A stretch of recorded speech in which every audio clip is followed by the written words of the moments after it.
ሰላም ጤና ይስጥልን ውድ አድማጭ ተመልካቾቻችን፣ ይህ መሀል ሚዲያ ጅማት ፕሮግራማችን ነው። በዛሬ ጅማት ፕሮግራሜ ላይ አንድ ውድ እንግዳ ለሀገር ባለውለታ የሆኑ ግለሰብ ጋር ቆይታ አደርጋለሁ። ራሳቸውን ያስተዋውቁልኝና ቀጥታ ወደ ጥያቄዎቼ አልፋለሁ። እባክዎትን ለተመልካቾቼ ራስዎትን ያስተዋውቁልኝ። አመሰግናለሁ። ስሜ መቶ አለቃ ተስፋዬ አየለ እባላለሁ። ከቀድሞ ኢትዮጵያ ጦር ኃይሎችና ፖሊስ ሰራዊት ማህበራት ህብረት ስራ አስኪያጅ ነኝ። በመሀል ሚዲያ ተጋብዤ ያለኝን ማቀውን ነገር እንዳካፍል ስለተጋበዝኩ ሚዲያውን አመሰግናለሁ። እኛም ጥሪያችንን አክብረው እዚህ ድረስ ስለመጡ ሚዲያውና እንግዲህ በአጠቃላይ በኢትዮጵያ ስም እናመሰግናለን። ቀስ እያለን ወደ ጥያቄዎቻችን እናልፋለን። እንዴት ነበረ የልጅነት ውስጥ ጊዜ እስቲ ቢያስታውሱኝ? እንግዲህ የልጅነት ጊዜ ተወልጄ ያደግኩት ቀድሞ በሸዋ ክፍለ ሀገር ሀይቆችና ቡታጀራ አውራጃ ቦራ ወረዳ አለም ጤና ከተማ ውስጥ ነው ተወልጄ ያደግኩት። በዛ የመጀመሪያ ደረጃ ትምህርቴን እዛው አለም ጤና አንደኛ ደረጃ ትምህርት ተማርኩ። መለስተኛ ሁለተኛ ደረጃ ትምህርት ቤት የሚባል ነበረ መቂኔ የተማርኩት። ከዛም 9ኛ ክፍል እዛ ከተማርኩ በኋላ የሀገራችን በወቅቱ በሶማሌም በሰሜንም ከፍተኛ ውጥረት የነገሰበት ጊዜ ነበረ ጊዜው። ከዛ ውትድርና ውስጥ የመግባቱን እድል አገኘው እና በ6ኛ ነበልባል ክፍለ ጦር ተቀጥሬ የመሀንዲስ ሻምበል ባልደረባ ሆኜ ሀገሬን ለማገልገል ወደ ሰሜን ዘመትኩ። ሰሜን ረጅም ጊዜ ነው ያሳለፍኩት። በተለያየ ወደ ግንባሮች ውስጥ የመሳተፍ እድል አጋጥሞኝ ከዛም መኮንን የመሆንን እድል አግኝቻለሁ። በዚሁ ሰሜን በነበረኝም ቆይታ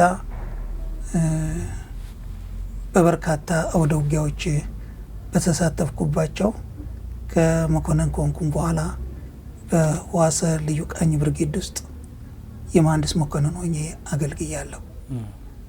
ከሞላ ጎደል እንግዲህ ከነበርኩበት ወታደር እስከሆን ድረስ ያለው አጭርም ቢሆን የኔን ይመስላል። ጥሩ። እንደው በውትድርና ህይወቶት ውስጥ የማይረሱት መጥፎ አጋጣሚ ሊሆን ይችላል? ጥሩ እንኳንም ወታደር ሆንኩ ያሉበት አጋጣሚ አጋጥሞታል በህይወቶት? አዎ፣ እንኳን ወታደር ሆንኩ ያልኩባቸው ሁኔታዎቹ ውስጥ ደስ ከሚለኝ ነገር አንዱ ሀገሬን ሙሉ በሙሉ ባልልም ላውቃት በምችለው ልክ ተዘዋውሬ የማየት የማወቅ የተለያዩ ባህሎችን፣ አኗኗሮችን፣ ብሔር ብሔረሰቦችን የማወቅ አብሬ የመስራት እድሉን አግኝቻለሁ። እኔ ወታደር ባልሆን ሰሜንን የማወቅ እድል አይኖረኝም ነበር። ኤርትራን የማወቅ እድል አይኖረኝም ነበር። ቀይ ባህርን የማወቅ እድል አይኖረኝም ነበር። እነ ዳህላክን በዳህላክ ውስጥ ያሉ ደሴቶችን የማወቅ እድል አይኖረኝም ነበር። ወታደር በመሆኔ ምክንያት የስራው አጋጣሚ በሚፈቅድልኝ ቦታ ተዘዋውሮ የመስራትን እድልና ሀገሬንም ህዝቤንም የማወቅ እድል ሰጥቶኛል። አንዱ ይሄ ነው። ሌላው ለሀገር መሞት፣ ለሀገር መኖር፣ የሀገር ፍቅርና የዜግነትን ክብር ያየሁበት ወታደር በመሆኔ ነው እና እንኳንም ወታደር ሆንኩ ያልኩባቸው ነገሮች በርካቶች ናቸው። ወታደር ስትሆን ብዙ ነገር በመከራ ውስጥ የማለፍ፣ በችግር ውስጥ የማለፍ፣ አልፎ ተርፎ ለሌሎች የመኖር፣ ውድ ህይወትህን ወደህና ፈቅደህ ደስ እያለ መስዋዕትነትን የመቀበልን ክብር ያየሁት ወታደር በመሆን ነውና ሰው ያለውን ሊሰጥ ይችላል። ወታደር ግን ውድ ህይወቱን እስከ መስጠት ሀገሩን ይወዳል። የሀገር ፍቅር ያየሁበትና የተማርኩበት በመሆኑ እንኳንም ወታደር ሆንኩ አሰኝቶኛል። ጥሩ። እንደ ውትድርናን በዚህ ያህል ወደው አክብረው ሀገሮትንም ረጅም ዓመት አገልግለዋል እና በውትድርና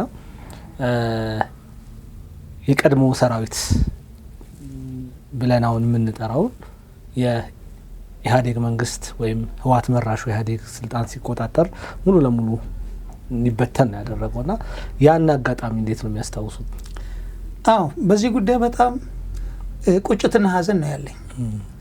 ሰራዊት የሀገር መከታ ነው። ሰራዊትን ማፍረስ ሀገርን እንደ ማፍረስ ነው። ወያኔ ኢህአዴግ መራሹ መንግስት የነበረውን ሰራዊት ሲያፈርስ ሀገርን ማፍረሱን አጥቶት አይደለም። ሀገር ኢትዮጵያን የማፍረስ ኢትዮጵያን የመበታተን የመከፋፈልና የማዳከሙ ስራ የጀመረው በሰራዊቱ ነው። ሰራዊቱን ካፈረሰ በኋላ ነው የሚፈልገውን ነገር ያደረገው። ዛሬም ሀገራችን የባህር በር ያጣችበት ምክንያት አንዱና ዋነኛው ያ ሰራዊት በመፍረሱ ምክንያት ነው።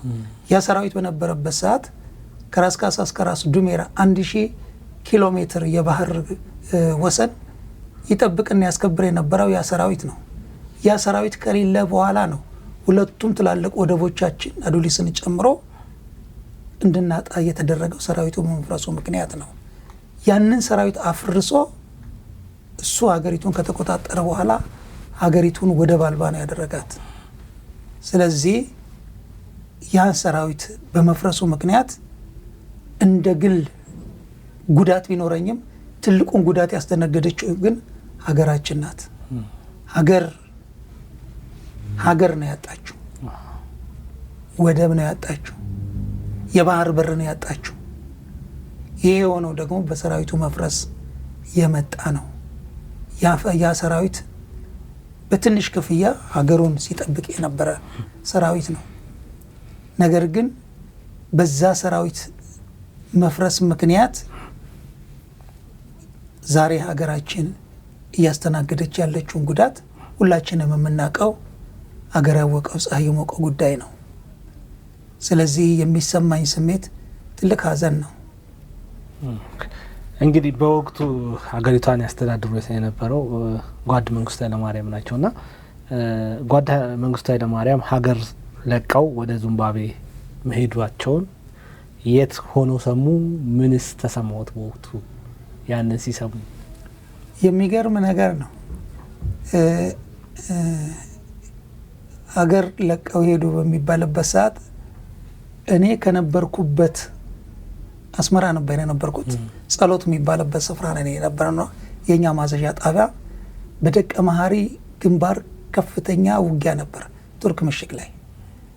ለዛ ድጋፍ ለመስጠት ወደዛ ጦርነት ውስጥ ለመግባት እየተንደረደርን እያለ መንገድ ላይ እያለው ነው ሬዲዮ ከፍተን 6 ሰዓት ላይ ዜናውን የሰማ ነው። እኔም ባልደረቦቼም መኪናውን አቆመን ደንግጠን ነው በሀዘን ምንድነው የምንሰማው? ከየት ነው ይሄ የሆነው? ምክንያቱም ምንም አይነት ዝግጅት፣ ምንም አይነት ማስጠንቀቂያ፣ ምንም አይነት ጭምጭምታና ወሬ አልነበረም።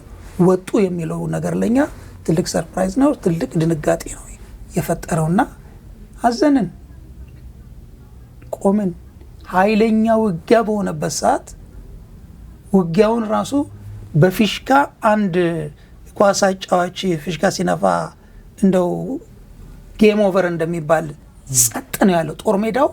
የሚተኮሱት መሳሪያዎች ሁሉ ከወገንም ከጠላትም የነበረው እኮ ጸጥ ነው ያለው። ድንጋጤው ድባቡን ማስታውሰው እኔ በዛ ጦር ሜዳ ውስጥ የመትረየሱ የታንኩ የመድፉ ያ ሁሉ ድምፅ ጸጥ ረጭ ነው ያለው ለተወሰነ ጊዜ አረሳው። ከዛ በኋላ ያለው ነገር ብዙ ብልሽቶችን አስከትሏል። እኔ ላይ ግን አእምሮ ላይ ያስቀመጠው ነገር ከፍተኛ ድንጋጤ ነበረ የሆነው። ከዛም በኋላ ያለውን ነገር መልሶ ለማስተካከል የተደረገበት ሂደት፣ የተሰራው ስራ አድካሚና አስቸጋሪ ነበር። በጦር ሜዳ ውስጥ ሆነን ነው፣ በጦርነት ውስጥ ሆነን ነው ያንን ዜና የሰማ ነው ለማለት ያክል ነው። እንደው ኃይለኛ ጦርነት ውስጥ ነበራችሁ። እሳቸው እንደሚሄዱም ምንም አይነት ኢንፎርሜሽን አልነበራችሁም። አስመራም በእናንተ እጅ ነው የነበረው። ኦልሞስት ኤርትራ የሚባለው ፓርት እዛ ውስጥ የኢትዮጵያ ሰራዊት ነው የነበረውና የእሳቸው ከሀገር መውጣት ፍረስትሬት አድርጋችሁ ሻቢያ የፈለገውን ህዋት የፈለገውን እንዲያደርግ ምክንያት የሆነው የእሳቸው ቀድሞ መውጣት ነው? በኋላ ነው ዞሮ ዞሮ የተቆጣጠሩትና እንዴት ነው ያ ነገር ወታደሩ መሀል የፈጠረው ነገር ለህዋት ሆነ ለሻቢያ? ለህዋትም ሆነ ለሻቢያ ቅድሚያ ለሻቢያ ነው። ዞሮ ዞሮ ያ ሁለቱም አሊያንስ ስለነበራቸው እድሉን በሰፊ አግኝተውታል። ዞሮ ዞሮ ግን ዋናው አናቱና እምብርቱ ቁልፉና ጉልበቱ የነበረው ሰሜን ላይ ስለነበረ የሰሜኑ ከተፈታ በኋላ እኮ ነው የወያኔም ወደዚህ የመገስገስና ሁኔታዎችን የመቆጣጠር እድሉን በጣም በሰፊ ያመቻቸው። የሳቸው መውጣት አመራር ነው ያበላሸብን እኮ መሪና ተመሪ ነው በቃ ድንጋጤ ውስጥ የገባው እንጂ ሰራዊቱ እኮ ነበረ። እሳቸው በሚወጡበት ሰዓት 180,000 ሰራዊት ነበረ እኮ አስመራ ውስጥ ኤርትራ ውስጥ ማለት ነው። መሳሪያዎችም አሉ ሰራዊትም አለ። የነበረው የሳቸው መውጣት አመራር አበላሸ። የሳቸው መውጣት እሳቸው ወጡ ሲባል ከሁለት ቀን በኋላ የሁለተኛ ቤታዊ ሰራዊት አዛዥ የነበሩት እኮ ጀነራል ሜጀር ጀነራል ሁሴን አህመድ ወጡ። እነሱ መውጣታቸው ብቻ አይደለም፣ በተፋፋመ ጦርነት መካከል ጦርነቱ ሳይረጋጋ ነው የወጡት። እሳቸው የሚወጡት ጦርነቱ የተጀመረው ግንቦት 10 ቀን ነው። ግንቦት 10 ቀን ከቀኑ 4 ሰዓት እሁድ ቀን ነው ጦርነቱ የተጀመረው። ከአስመራ 40 ኪሎ ሜትር ርቀት ላይ ባለ ቦታ ላይ ነው የተጀመረው። እዛ ላይ የሚገርመውና በታሪክ የሚቀመጥ ጥናት የሚደረግበት በዛ ጦርነት ሻዕቢያ ተሸንፎ ነበር። ያለ የሌለ ኃይሉን አምጥቶ ተከታታይ ማጥቃት ስላደረገ አጥቂና ተከላካይ እኩል አይደለም። የሚከላከለውና የሚያጠቃው እኩል አይደለም። ያኛው በብዙ ተጉዞ ተርቦ ተጠምቶ ደክሞ ነው የሚመጣውና ብዙ ሰራዊታቸው አልቆ ባለቀና በተጨረሰ ሰዓት ነው እሳቸውም ወጡ፣ ሁሴንም ወጣ። እነዛ ሰተት ብሎ አዲስ አስመራ የመግባት እድል አገኘው። ሰራዊቱ ፍርክስክስ አለ። በቃ መሪ ስለሌለው እንዴት አድርጎ ያለ መሪ የሚሆን ነገር ስለሌለ እነሱ የመግባቱን እድል አገኙ። የራሳቸውን ሰው አስርጎ የማግባት ነገርን አገኙ። እኛ ተኩስ እናቆማለን ለ3 ቀን እናንተ ለቃችሁ መሄድ ትችላላችሁ የሚል ንግግር የራሳቸው ኤጀንቶች እዛ ውስጥ የነበሩ ኤጀንቶች ይሄን ሁኔታ አመቻችተው አወነባብደው አታለውና ጭብርብረው መሪዎቻችንን አስኮብልለው የመግባት እድል አገኙ። ምሽግ ሰብረው ተረማምደው አልገቡም። ቱርክ ምሽግ ላይ በነበረው ውጊያ ላይ እነሱም በኃይለኛ ሁኔታ የተጎዱበት ሁኔታ ነው የነበረው። ያንን ጉዳታቸውን በመልሶ መቋቋም እኮ አስተናግደው አይደለም። ምናልባት የኔ ግምት ነው፣ ሌሎቹ ሊያርሙኝ ይችላሉ። የ2 ቀን እድል ቢኖር ኖሮ 2 ቀን የማደር እድል ቢኖር ኖሮ አሁን ያለው መሬት ላይ ያለው ሁኔታ ይለወጣል የሚል እምነት ነበር። ምናልባት ጀነራል ሁሴን በ14 አይደለም የወጡት በ14 መውጣታቸው ቀርቶ 14 እና 15 አስመራ አድረው ቢሆን ኖሮ ሁኔታዎች ሊቀየሩ ይችሉ ነበር። የጓድ መንግስቱ ኃይለማርያም መውጣት ኮምፕሊትሊ ነገሮችን ቀይረውታል። እንደው ከዛ በኋላ በነበረው ረጅም ዓመት ነው ኦልሞስት 35 ዓመት ሆኖ አሁን ላይ ማለት ነው 27 ዓመት ያው እነሱ ስልጣን ላይ ነበሩ። ከዛ በኋላ ጠቅላይ ሚኒስትር ዶክተር አብይ አህመድ 7 ዓመት 35 ዓመት አካባቢ ሆነው ማለት ነው። በዚህ አጋጣሚ ውስጥ ግን ምናልባት መንግስቱን እንደዛ ቸኩለው እንዲወጡ ያደረጋቸውን ነገር የሰሙት ያወቁት ነገር ይኖር? እስካሁን እሳቸውንም የሚቀርቡ ወደ እሳቸውም የተጠጉ ሰዎችንም ለመጠየቅ ፍላጎቱ ነበረኝ። ማለት እሳቸውም ራሳቸው ነገሩን ሚስጥራዊ አድርገው በመያዛቸው ምክንያት መጽሐፎቻቸውንም አንብቤያለሁ። የጻፉት መጽሐፍት አንብቤያለሁ። የሆነ ሁኔታ እሳቸውም ነገሩን በትክክል ወደፊት የማውጣቱን ነገር አላየሁበትም። ከሰጧቸው ኢንተርቪዎች፣ ከጻፏቸው መጽሐፎች በምን አይነት ሁኔታ ተገደው እንዴት ሊሆን እንደቻለ የሚታወቅ ነገር የለም። እኔ አላቅም። ነገር ግን የታሪክ አጋጣሚ ሆኖ ያ ሰሜን ያለው ሰራዊት በዛ ጦርነት ወቅት ጦርነቱን አሳልፈው ቢሄዱ ወይንም ከጦርነቱ በፊት ሄደው ቢሆን ኖሮ ምንለው ማለት ነው። አስመራ ላይ የነበረው ውጊያ የተጀመረው ውጊያ ግንቦት 10 የነበረው ከግንቦት 10 በፊት ሄደው ቢሆን ኖሮ ሁኔታዎች ሊቀየሩ ይችላሉ የሚል እምነት አለኝ። ኖሮ ነው አይደለም። አለበለዚያ ያንን ጦርነት አሳልፈው ጦርነቱ ትንሽ ቢጠብቁ ለምሳሌ በ10 የተጀመረው ጦርነት 10 11 12 13 አረለሳቸው የወጡት 3ቱም ቀን እኮ ተከታታይ ኃይለኛ ማጥቃትና ጦርነት ነው የነበረው እስከ 13 14ን 15ን ቆይተው እሳቸው ወጡ የሚባለው በ16 እንኳን ቢሆን ነገሩ ይቀየር ነበር። ያው ምን ተስፋ እንዳስቆረጣቸው ማወቅ አልተቻለም። እና ቀኖች በራሳቸው የሚያመጡት ነገር አይታወቅም። ቀን ምን ያህል ያው እናንተ በጣም ኃይለኛ የማሸነፍ እንትን ላይ ነበራችሁ። እኛ የማሸነፍ ነገር ላይ ነው ያለነው። ጠላት ደግሞ ተስፋ የቆረጠበት ያለቀበት ጊዜ ነበር። ያለቀበት አሁን ኩራዝ ይነዶ የመጨረሻው ጋዝ ላይ ሲኖር ክሩ እየከሰመ አይደለም ሄደው። ልክ ጠላት እንደዛ ወደ ታች እየከሰመ በሚሄድበት ሰዓት ድል አገኘ። በቃ ያ የሆነበት ምክንያት እኛ በጽናት ያናል ሄደናል። መሪ የማጣት ጉዳይ ነው። የመሪ መውጣት እንጂ እኮ የተመሪ ችግር ሆኖ አለም። የዛን ሰዓት መሪው ቢኖር ኖሮ እንዲህ አይሆንም። እሳቸው ቀደም ብሎ ቢሄዱ ይሄ አይሆንም። ዘግይቶ ቢሄዱ ኖሮም ይሄ አይሆንም። ማለት የሀገሪቱ እጣ ፋንታ ሌላ ነበር የሚሆነው፣ ሌላ ይሆን ነበር። ስርዓቱ በአንድም በሌላ የራሱን እድገት ጨርሶ እኮ የሚቀየርባቸው ሁኔታዎች ይኖራሉ። ግን ሀገር በዚህ ደረጃ ኪሳራ ውስጥ አትገባም ነበር። እንደ ወያኔ ኢህአዴግ የመሰለ ሀገርን አሳልፎ የሚሰሰው የስልጣን ላይ የመውጣቱ እድሉ አይኖረውም ነበር።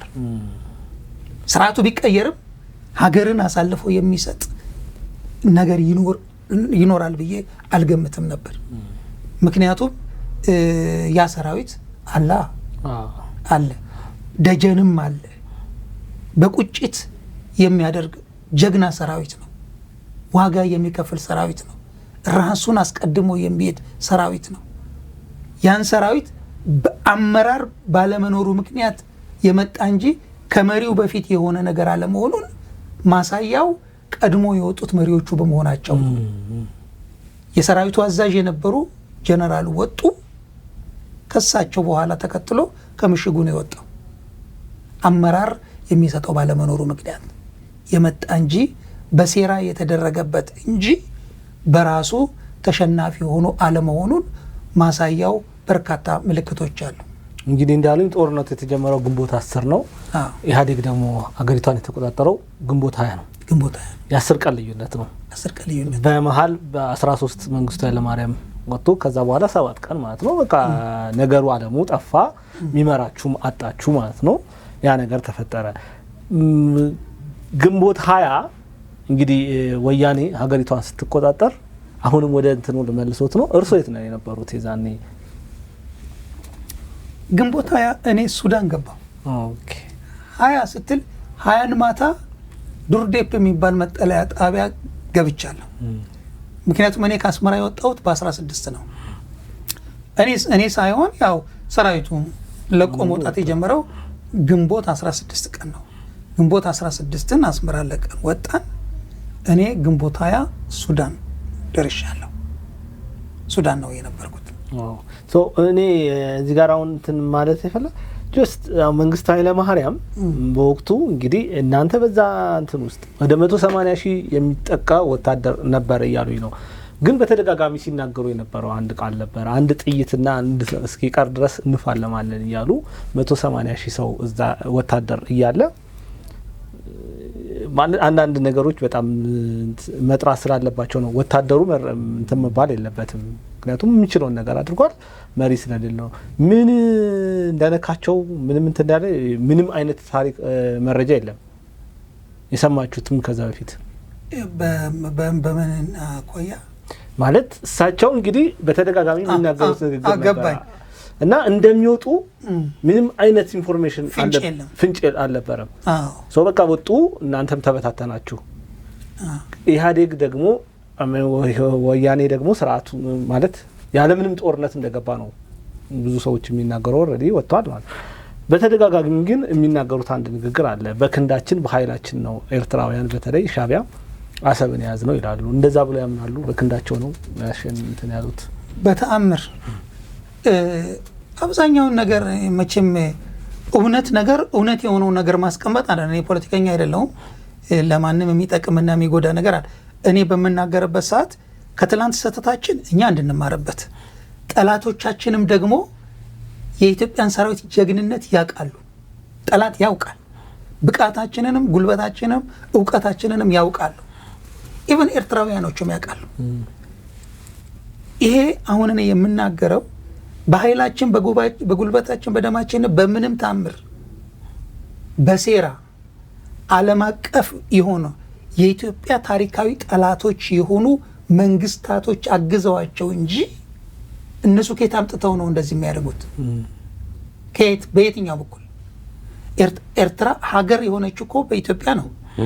ሀገር የሚባል ነገር የኢትዮጵያን መንግስት የሚያስተዳድር ወያኔ ነው ፈርሞ የሰጣቸው አገር እንዲሆኑ። በኃይላቸው በጉልበታቸው እንዴት ይላሉ? በተደጋጋሚ ያንን ቃል ስለሚናገሩት ነው። ከማንም መንግስታት በላይ የመጀመሪያውን የሀገርነት እውቅና የሰጣቸው ጠቅላይ ሚኒስትር መለስ ዜናዊ አይደለም? ያውም እንኳን የነሱ ካቢኔ አይደለም፣ መለስ ፈርሞ የሰጣቸው ስጦታ ነው። ኢትዮጵያ ፈቅዳላቸው የሆነች እንጂ በኃይላችንና በጉልበታችን ለምን መጀመሪያ መንግስቱ እያለ ለምን አላደረጉም? በኃይላቸው እነሱ የነሱ አሻንጉሊት መንግስት እነሱን የሚደግፍ የነሱ የሆነው ሰው ለነሱ መልሶ ሰጣቸው። ኢትዮጵያዊ ያልሆነ ሰው በኢትዮጵያ ስም ፈርሞ የሰጣቸው ስጦታ እንጂ እነሱ አሁን በሚሉት መልኩ አይደለም። እንደው እዚህ ላይ ማንሳት እንፈልገው ጓድ መንግስቱ ኃይለማርያም አብዛኛው ግንኙነታቸው የዲፕሎማሲያዊ ግንኙነታቸው የነበረው ከሩሲያ ጋር ነው፣ ከታላቋ ራሽያ ጋር ነው የነበረውና ምናልባት ያ ነገር ጎርቷቸው ይሆን የራሽያ የሙደቅ የታላቋ ሶቪየት ህብረት እንትን ያለ መምጣት እየተዳከመች መምጣት ምዕራባውያኑ ደግሞ ኃይል ማግኘት ምክንያቱም ምዕራባውያኑ በጣም ሰፖርት ያደርጓቸው ስለነበረን ሻቢያን ያ ነገር ኃይል ፈጥሮ ይሆን መንግስቱን ያስኮበለለው? ምናልባት የሳቸው የፖለቲካ አመለካከት የፖለቲካ እምነትና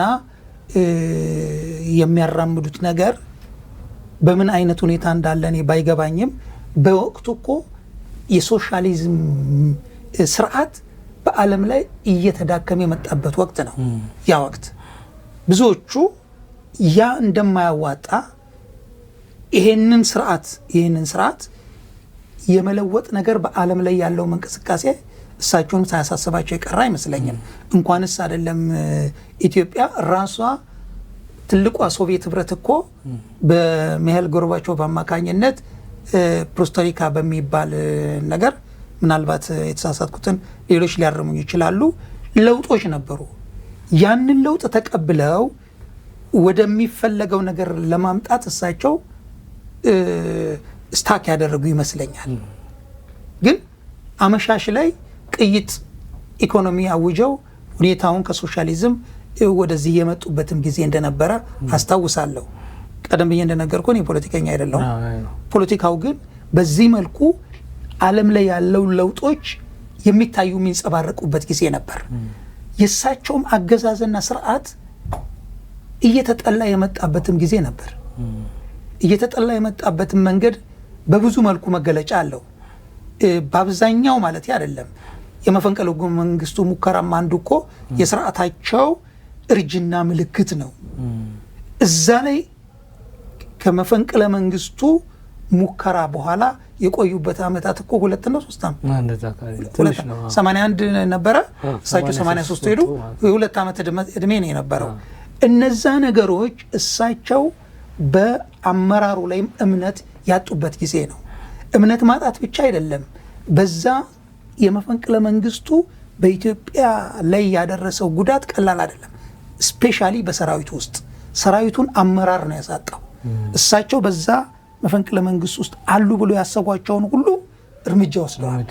እርምጃ በመውሰዳቸው ምክንያት የአመራር ክፍተት ነበረ። ያንን አመራር ክፍተት የሚሞላ ማንም አልነበረም። ከዚህ የተነሳ ሀገር ጉዳት አስተናግዳለች። እሳቸው በዚህም በውጫዊም ጫና ምክንያት ያንን መቋቋም ባለመቻላቸው ይመስለኛል ተስፋ በማጣት ይህንን አይነት እርምጃ ሊወስዱ የቻሉት። ምናልባት በቂ ዝግጅት አላደረጉም ብዬ ማለት አልችልም። ከዚህ ወጥተው ቤታቸው ነው የገቡት። ያንድ ጀንበር ነገር ነው ብሎ ማለትም ያስቸግራል። የተመከረበት ሚስጥራዊነቱ ተጠብቆ የተመከረበት መሆኑ ማሳያው ብዙ ነው። ግን ይህንን ብዬ በመለበት ሰዓት እሳቸው እስካላወጡትና በዚህ ምክንያት ነው የሚለውን ነገር አሳማኝ በሆነ መልኩ ብዙዎቹም ተችተውት ያንን እስካልተቀበሉ ድረስ የኔ ግምት ብዙም የሚያስኬድ አይደለም። ግን በአንድም በሌላ እሳቸው ይህን እርምጃ ሊወስዱ የቻሉበት በቂ ምክንያት ይኖራቸዋል ብዬ አስባለሁ። ያን በቂ ምክንያት ግን ሀገርን በማይጎዳ መልኩ አድርገውት ቢሆኑ ኖሮ ጥሩ ነበር የሚል እምነት አለኝ። አንዳንዶች ምን ይላሉ? መፈንቅለ መንግስቱ ቢሳካ ኑሮ ይሄኛው ማለት የኢህአዴግ ስራ አይኖርም ይሉ ነበርና መፈንቅለ መንግስቱን ራሱ የሞከሩት ሰዎች ከኢህአዴግ ስርዓት የተሻለ እሳቤ ነበራቸው፣ ያልተሳካላቸውም በኋላ እንዲረሸኑ ተደርጓል በመንግስቱ ላይ ለማለት።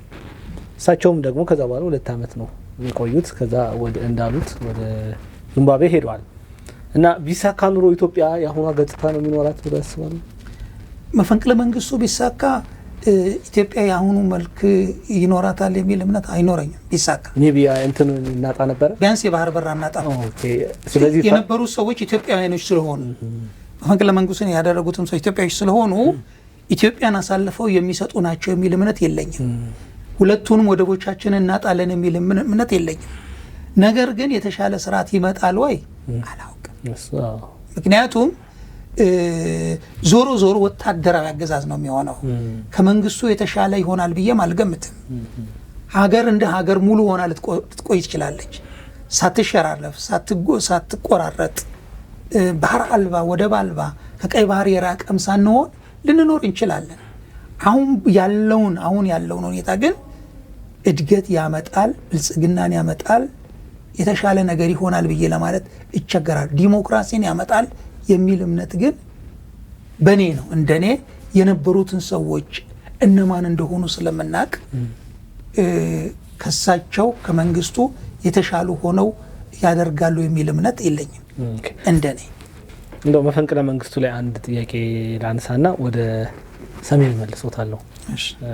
መፈንቅለ መንግስቱ ላይ የነበሩ ሰዎች ተብለው የተለዩት እነዛ ጀነራሎች አጠቃላይ እንዲረሸኑ ተደርጓል። እውነት ግን የተረሸኑት በሙሉ ነበሩ ወይ? መፈንቅለ መንግስቱ ላይ ተሳትፈዋል ወይ? የሚያውቁት ነገር ካለ ነው? በጥርጣሬ በግምት ከሌም አለ በሚል ነው ሁሉም እንደዛ እንዲረሸኑ የተደረገው? አሁን የሉም ማለት አይቻልም።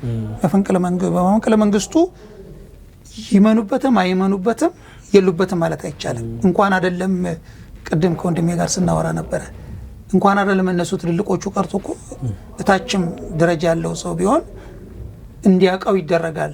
ከዛ ውጭ ጠንሳሽ ላይሆን ይችላሉ።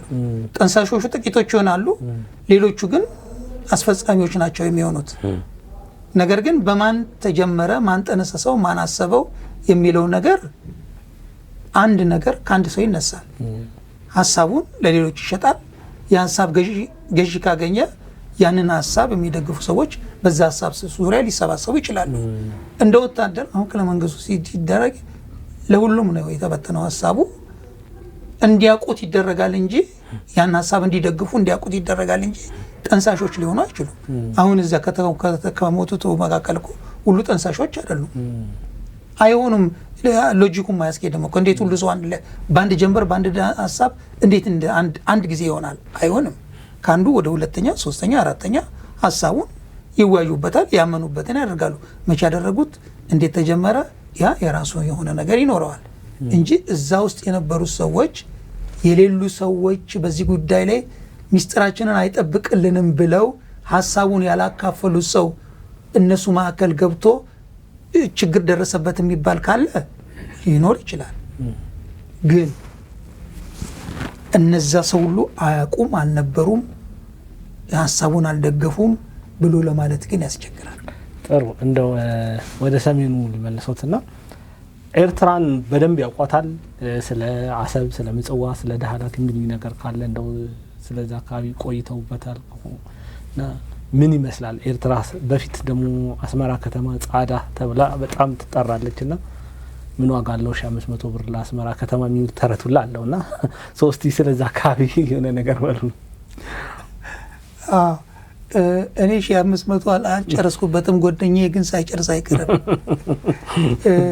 1500 ብር በዛን ዘመን ብዙ ብር ነው። ዛሬ አንድ ምሳ በልተህ የምትጨርሰው ነገር ነው። አስመራ ያው በጣሊያኖች የተሰራች ከተማ ስለሆነች ጽዱ ከተማ ነች፣ ፕላን የሆነች ከተማ ነች።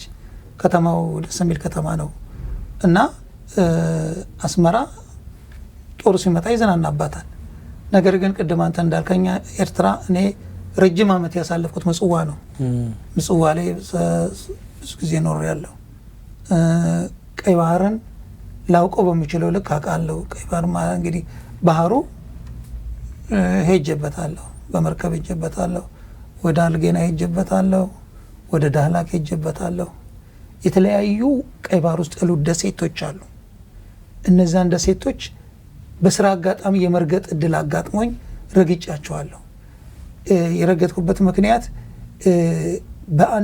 አንድ ጊዜ ኢትዮጵያ ነዳጅ ፍለጋ በምስራቅም በሰሜንም ይደረግ ነበርና አንድ ነዳጅ የሚፈልግ ከእንግሊዝ የመጣ ኩባንያ ቀይ ባህር ባሉ ደሴቶች ላይ እንትን ምርምር ያደርግ ነበር፣ ጥናት ያደርግ ነበርና እነሱም በማጀብ እኔ ቀይ ባህር ውስጥ ያሉ ደሴቶችን የመዞር እድል አግኝቻለሁ።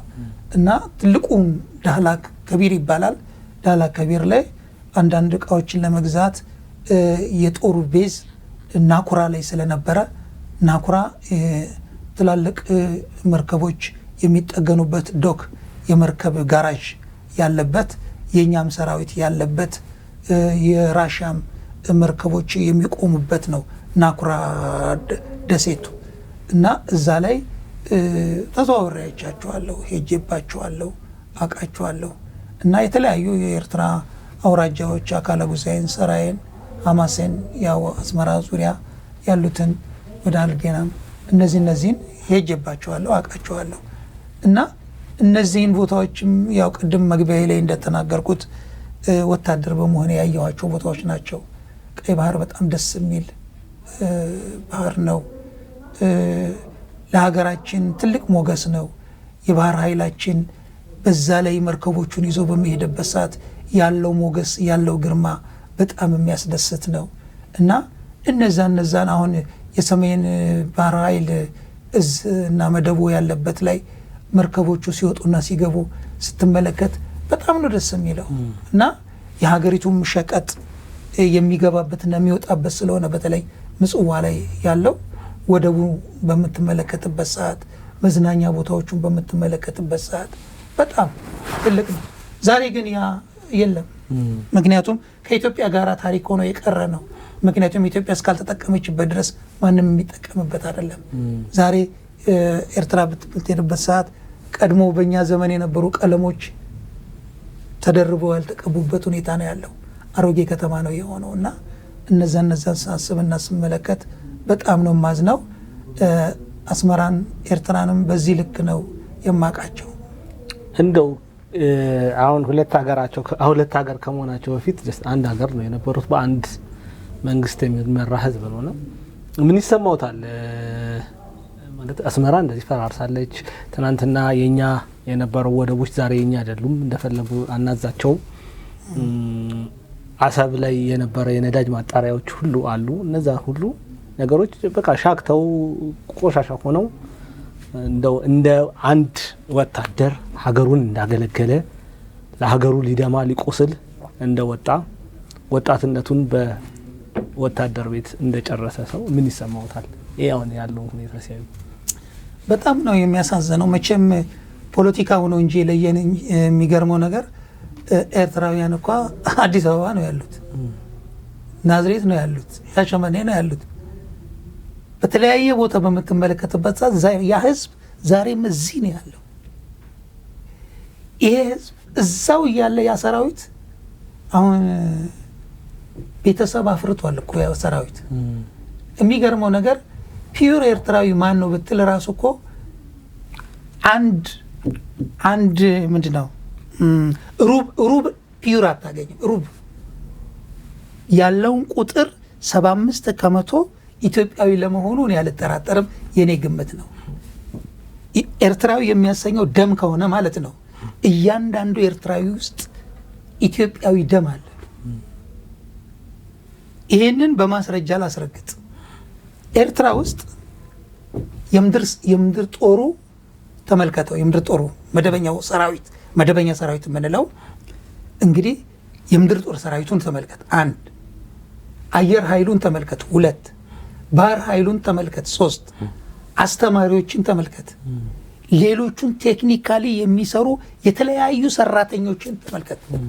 በድሮ በንጉሱ ጊዜ አንድ ሰራተኛ ከዚህ ወደዛ ይዛወራል፣ ከዛ ወደዛ ይዛወራል፣ ሰራተኛ ይዛወራል። እዚህ ነኝ አሁን አዲስ አበባ ነኝ ብላ አትቀመጥም።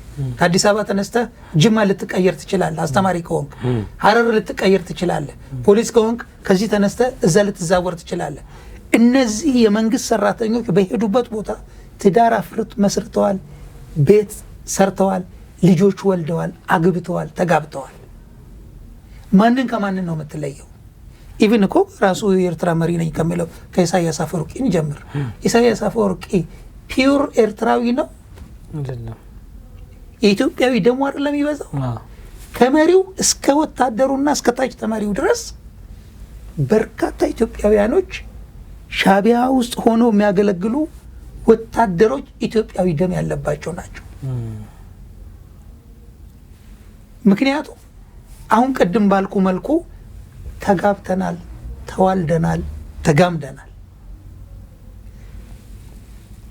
ምጽዋ ላይ የነበረው ሰራዊት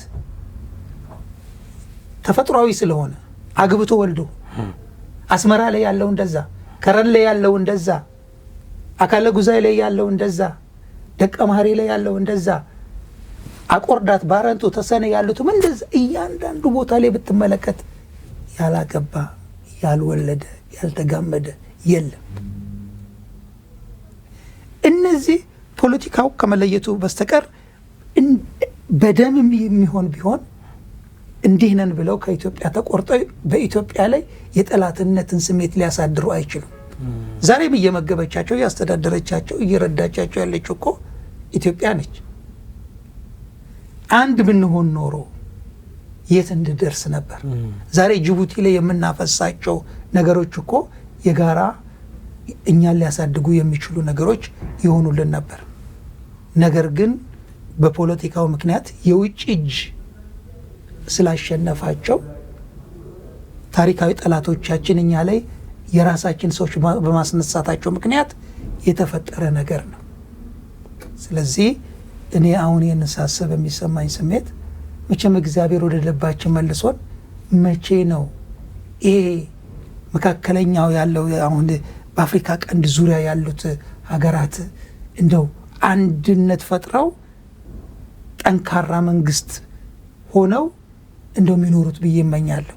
እና ስትም ሳስበው ይህንንም እነሱ አሁን እያደረጉ ያሉት ነገር በውይይትና በመነጋገር ሰጥቶ በመቀበል መርህ ከኢትዮጵያ ጋር ያላቸውን ነገር በሰላም የመጨረስ ነገር ቢሆንላቸውን አዋጭ ሆኖ የሚታየውና በዚህ መልኩ ነው የማየው ለማለት ነው። ጥሩ። እንደው እዛው ኤርትራ ላይ ልቆይና እነ ኢሳያስ አሁን ኤርትራን ከኢትዮጵያ ከነጠሉ ኦልሞስት 34 ዓመት ሆኖታል። በእነዚህ ዓመት ውስጥ ኤርትራ ከኢሳያስ ውጭ መሪ አታውቅም። ኢሳያስ ኤርትራን ሲንጋፖር አድርጋታለሁ፣ አፍሪካ ሲንጋፖር አድርጋታለሁ ብሎ ነበረ። ግን ኦልሞስት ፈራርሳለች። ወደ ጨለማ ከተማ ቀይሯታል። የነበረችውን እንኳን ይዛ እንዳትቀጥል አድርጓታል። ነው ኢትዮጵያ ደግሞ በአሁኑ ሰዓት ወደብ ያስፈልገኛል እያለች ነው።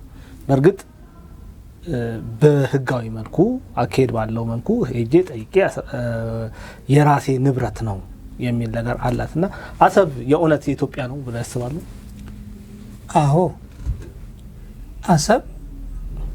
አሰብ የኢትዮጵያ መሆኑን እኮ እኔ አይደለም እኮ እነሱ ራሳቸው እኮ የሚያውቁ ይመስለኛል።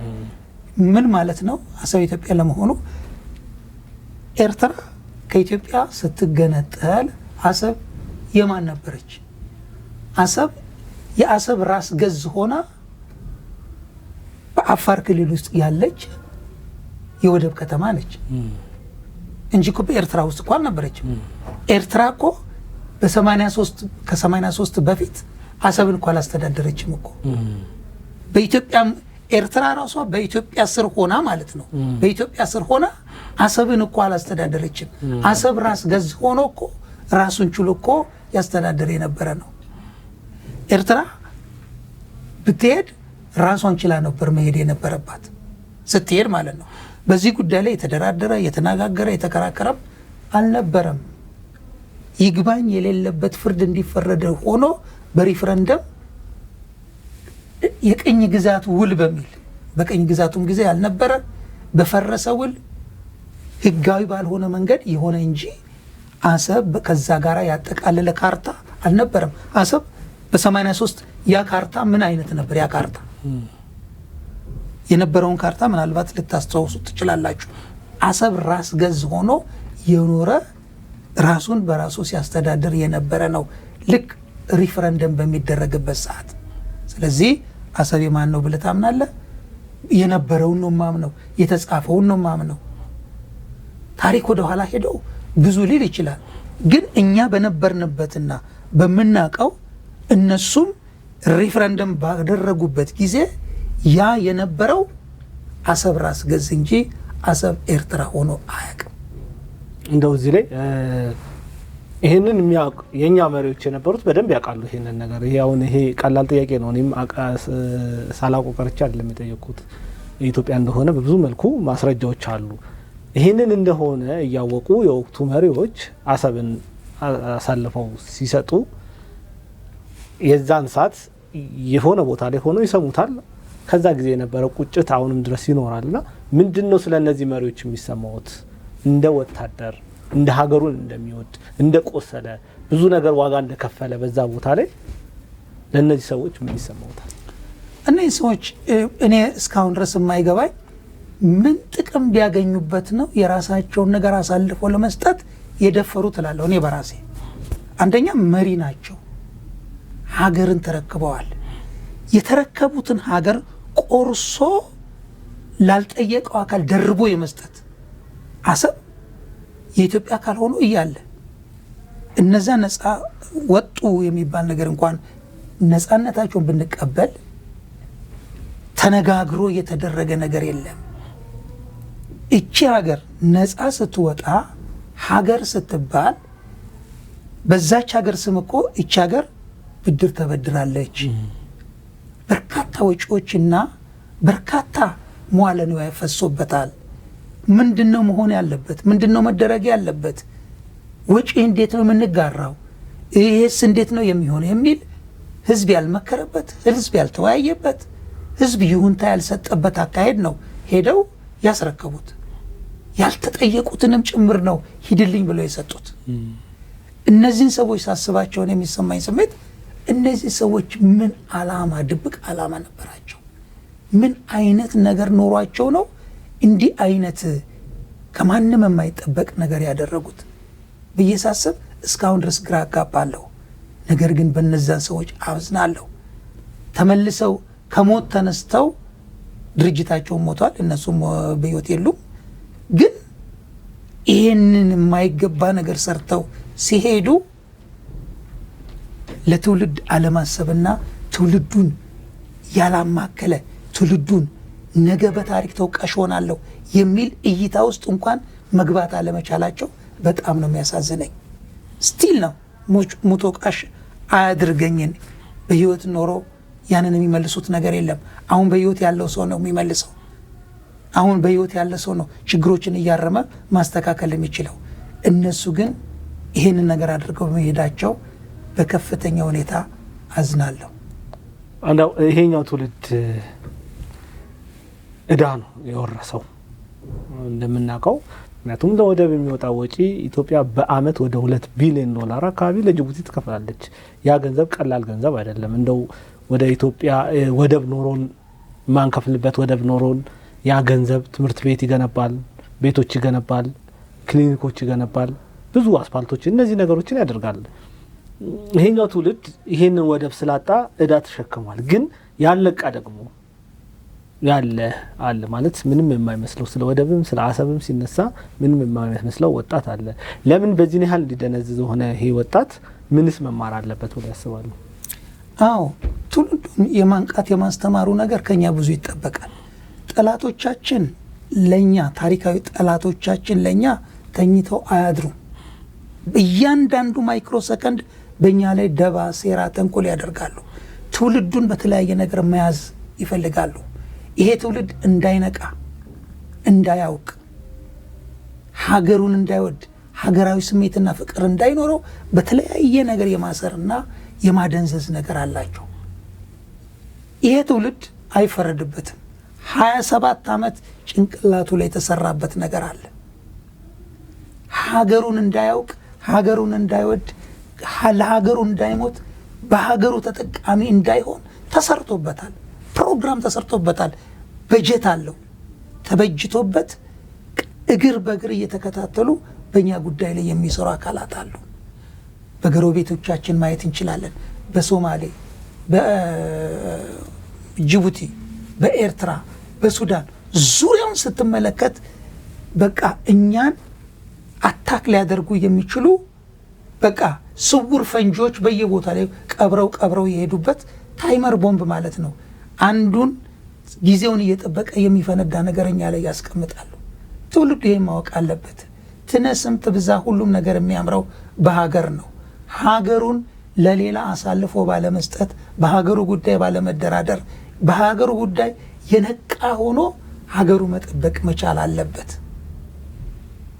ትውልዱ ላይ ብቻም አይደለም፣ መንግስት በዚህ ጉዳይ ላይ 27 ዓመት በዚህ ትውልድ ላይ የተሰራውን ስራ በማምከንና በማፍረስ ጠንካራ ስራ ይጠበቅበታል።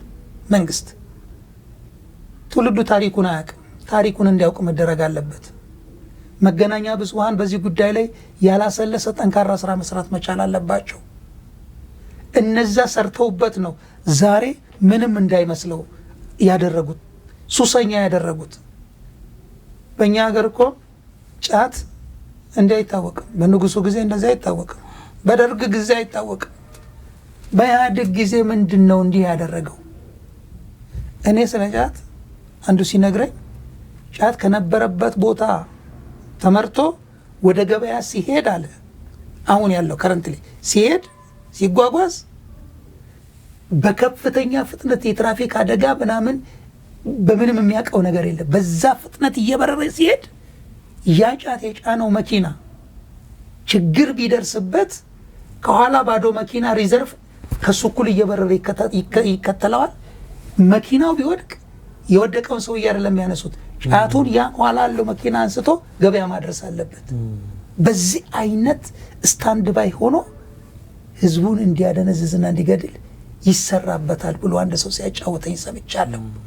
በዚህ ደረጃ ሱሰኛ ትውልድ፣ ለራሱም ለሀገሩም የማይሆን ትውልድ እንዲበቅልባት ሆን ተብሎ የተሰራባት ዛሬ ነው። አሁን የሽሻ ቤቶች፣ ጫት ቤቶች፣ ይሄ አሁን ትውልዱን የሚያደነዝዙ የተለያዩ ሁኔታዎች ያሉት ሁኔታዎች ቁጥጥር እየተደረገባቸው እርምት መደረግ የተጀመረው አሁን ባለቀ ሰዓት ነው። ይሄ በመንግስት በኩል ተጠናክሮ መቀጠል አለበት። ትውልድ ገዳይ የሆኑ ነገሮች ከወጣቱ አይምሮ ላይ መነሳት መቻል አለባቸው። ትምህርት ቤቶች ትምህርት ቤት መሆን መቻል አለባቸው። ትውልዱ ታሪኩን እንዲያውቅ ታሪክ በትምህርት ቤት በሚገባ መጠን መሰጠት መቻል አለበት እና ሀገር ወዳድ ዜጋ የምናፈራው በትምህርት ቤት ነው። ባህሉን እንዲያውቅ ሲናደርገው ነው እና ይሄ ባልሆነበት ሁኔታ ስለ ሀገር ማሰብ ከወጣቱ ውጪ ሞኝነት ነው እና ወጣቱ ትውልዱን ያለፈውን በቁጭት የሚመለስበት ሁኔታ እንዲፈጠር መገናኛ ብዙሃን፣ ትምህርት ቤቶች፣ መንግስት ይህን ጉዳይ በበቂ ሁኔታ ማገዝ መቻል አለባቸው ብዬ አስባለሁ። ጥሩ፣ በጣም ጥሩ ቆይታ እያደረግን ነው እና አሰብ ይመለሳል ብለው ያስባሉ? እንደው ምናልባት ከኢትዮጵያ አየር ኃይል 90ኛው ዓመት የምስረታ በዓል ጋር አያይዘ እናንሳው ብዬ ነው። ኢትዮጵያ አሁን በከፍተኛ የቴክኖሎጂ ምርቶችና አውሮፕላኖች፣ ድሮኖችን ስታሳይ ነበረ። ጠቅላይ ሚኒስትር ዶክተር አብይ አህመድም የተናገሩት ንግግር አለ። እኛ እንደ ትናንትናው አይደለንም። አንዳንድ ሀገራት ሚግ 20 ላይ ሆነው እኛ ስለምናወራው ስለሱ 27 ስለሱ 30 ስለ ጄቴንሲ አያውቁም። ኢትዮጵያ የማንንም አትፈልግም፣ ፈልጋም አታውቅም። የተወሰደባት ነገር ካለ ግን በሞኝነት በተላላነት የተወሰደ ነገር ካለ ሂሳብ ጠብቃ ታወራርዳለች የሚል ሀሳብ ሰጥተዋልና ይሄን ነገር ካየን የእውነት አሰብ ይመለሳል ነው ያስባል። ምንም ጥርጥር የለኝም። የኔ እምነት ትልቅ ነው። እሳቸው አንተም የጠየቀኝ አሰብን አሰብ ሩቅ ምን ሄድ አይመስለኝም፣ ሩቀትም ምን ሄድ አይመስለኝም። ኢቭን አሰብ የኔ ነው ብሎ ያለውም አካል ከምሩ አንቆ የሚይዝም አይመስለኝም። እንኳን አይደለም አሰብ የጊዜ ጉዳይ ካልሆነ በስተቀር ኤርትራ በራሷ እግዚአብሔር ነው የሚያውቀው። አሰብ ድሮውንም የኤርትራ አይደለም። የነበረውን ወደ ነበረበት እንመለስ ካልን ሁሉም በቦታው ነው የሚመለሰው። ወደ 83 አይደለም የምንመለሰው። 83 አሰብ የት ነበረ? ኢትዮጵያ። ኤርትራ አልነበረም። ኤርትራ እኮ የኤርትራን አይደለም እንዴ የምትወስደው? የራሷን እኮ ነው። የራሷ የሆነው በነበረው ከሆነ የነበረው ነው የሚሆነው። ይሄኛው አንፈልግም ብሎ 27 ዓመት በኢትዮጵያ ስም ኢትዮጵያን ያስተዳደረ መንግስት በስጦታ ነጥቆ የሰጠው እንጂ አሰብ የኤርትራ ሆኖ አይደለም። ስለዚህ ይመለሳል። አሳምሮ ነው የሚመለሰው። በምን በጦርነት ወይስ? ጦርነት የመጨረሻ ማስፈጸሚያ መሳሪያ እኮ ነው፣ ሌላ ነገር አለ። ይመለስ ከተባለ እኮ ቃል ነው፣ በቃ ወደ ነበረበት መመለስ ነው። አልመልስም ካለ እንዲመለስ ማስደረጊያ መሳሪያ ነው እንጂ ጦርነት በራሱ የሚፈጥረው ነገር እኮ ያው ምናልባት ይሄን ጥያቄ እያነሳ ያለሁት የኤርትራ መሪ ኢሳያስ አፈወርቂ በጣም ግትር ነው። ብዙ ሙከራዎች ተሞክረዋል። ጠቅላይ ሚኒስትር ዶክተር አብይ አህመድም በፓርላማ በነበራቸው ውይይት ላይ ሲመልሱ ኢቭን በቃ ከተለያዩ ወዳጅ ሀገራት ጋር ተነጋግረን በጀነሬተር መጠቀም አቁሙ፣ እኛ በራችሁ ድረስ መብራት እናምጣላችሁ ብለዋቸው ራሱ ተቀባይነት አላገኙም። እና ከዚህ አንጻር የትኛው ንግግር ሊመልስ ይችላል? ምናልባት ጉልበት ካልሆነ በስተቀር የኔ ጥያቄ። አይሞክሩትም። በጉልበት እነሱ አሰብን ስለማያስቀሩ ጉልበት ከመጣ ኤርትራ የምትባል ሀገር አትኖርም። ምናልባት የኤርትራን መንግስት ስፍራ ሊያስለቅቅ ይችላል። ጦርነቱ የኤርትራን መንግስት የመለወጥ አቅም ሊያመጣ ይችላል። ኢሳያስ ደግሞ መንግስቱ ከሚቀየር ይልቅ አሰብን ሰጥቶ መገላገልን የሚሻ ይመስለኛል። አሰብን ደግሞ መስጠት አይደለም እኮ ለባለቤቱ መመለስ ነው። ከጦርነቱ ይልቅ ድርድሩ የተሻለ ይመስለኛል። ብዙ ድሎችን ነው አሁን የሚያበላሸው። ድርድሩ ግን ለነሱ ሞር አድቫንቴጅ ነው፣ ሰጥቶ መቀበል ነው። ያንን ሰጥቶ መቀበል ካበላሸ ጦርነቱ አድቫንቴጅ የሚያመጣው ለኢትዮጵያ እንጂ ለነሱ አይደለም። ጦርነቱ ለኢትዮጵያ በርካታ እድሎችን ነው ይዞ የሚመጣው፣ ማናቃቸውን፣ እነሱም የማያውቁት እኛም ማናቃቸውን እድሎች ይዞ ነው የሚመጣው። ነገር ግን ያ ከመሆኑ በፊት በዲፕሎማሲ ሰጥቶ በመቀበል መርህ ሀገሩን ለባላገሩ መልሶ ከኢትዮጵያ ጋር ጤናማ የሆነ ጉርብትና መመስረት ለሁለቱ ሀገሮች የሚበጅ ነው። እንደጠየቀኝ አሰብ የሚመለስ ይመስላል ነው ያልከኝ። አሳምሮ እንደሚመለስ ምንም ጥርጥር የለኝም። አሁን የምንመለከታቸው ነገሮች በእነሱም በኩል ያለው በእኛም በኩል ያለው በቃ ሰዓቱ ስለሆነ እኮ ነው። እኛ ስለ አሰብ መናገር እኮ ቀርቶ ይህን ሀሳብ የማንሳት ሞራሉም አልነበረንም። አሁን ጊዜው ስለሆነ ነው ስለ አሰብ የምናወራው። ጊዜው ስለደረሰ መነጋገሪያ ሆኗል። ኢትዮጵያ ውስጥ መነጋገሪያ ሆኗል። በአፍሪካ መነጋገሪያ ሆኗል። በዓለም መነጋገሪያ ሆኗል። ንግግሩ አካል መልበሱ አይቀርም። የተቀናቃነቀ ጥርስ መውለቁ አይቀርም። ስለዚህ አሁንም ቢሆን የኤርትራ መንግስት ፖለቲከኞቹ ሊያስቡበት የሚገባ ነገር ቢኖር ምንድን ነው? ጦርነቱ አክሳሪ ነው። በእነሱ በኩል ያከስራቸዋል፣ በእኛ በኩል ግን አትራፊ ነው የሚያደርገን። ለምን? ቁጭት አዘል ነገሮች ናቸው የምንመለከታቸው። በእያንዳንዱ ኢትዮጵያዊ፣ በእያንዳንዱ ቤት፣ በእያንዳንዱ ማህበረሰብ ዘንድ ቁጭት ፈጥሯል። መሪውን አጀግኖታል። መሪው ይህንን ነገር ባያነሳ ማንም ሊያነሳው አይችልም። በፓርላማ ደረጃ እንደ ነውር ነው የሚቆጠረው። ስለ አሰብ ልታወራ አትችልም፣ ትሸማቀቃለህ። ነገር ግን መሪው ይህንን አጀንዳ በመምዘዙ ምክንያት ህዝቡ ሊከተለው ችሏል። ህዝቡ ደግሞ መሪውን ይከተላል። የፈለገ ነገር ቢሆን ይሄንን ነገር በውድም በግድም ማለት ነው ነገሩ እዛ ላይ መምጣቱ አይቀርም። አንድ ጊዜው ስለሆነ ወቅቱ ስለሚፈቅድ ወቅቱ እኮ ፈቀደው። አሁን ዓለም የማነች ቢባል የጉልበተኞች ነች። በቃ የአሜሪካ መንግስት መጥቶ ግሪንላንድን ሲናገር ማን ምን አለው? ሄድ የራሻውን መንግስት ሄድ ወደ ማንሱሙ ቻይና እያንዳንዳቸው ያለሙትን ያሰቡትን ለማድረግ ልባቸው የሚንደረደረበት ሰዓት ነው። እኛ ግን እንደዛ አይደለንም። የራሳችን የነበረ ስንጠብቀው ስንንከባከበው ስናለማው ስንሰራበት የነበረ የራሳችንን ነገር የራሳችን ሰዎች ወስደው ስጦታ የሰጡብን ነገር ነው።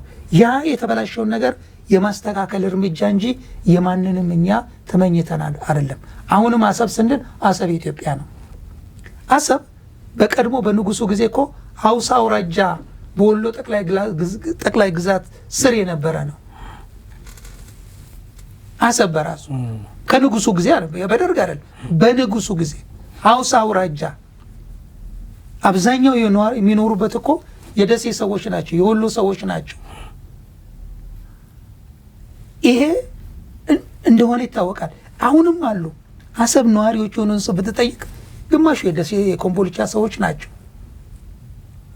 አሁን በፕሮፓጋንዳ ትልቅነት የኛ እንዳልሆነ የሌላውንም እንደምንወራ አድርገው የሚያስወሩ ሰዎች አሉ።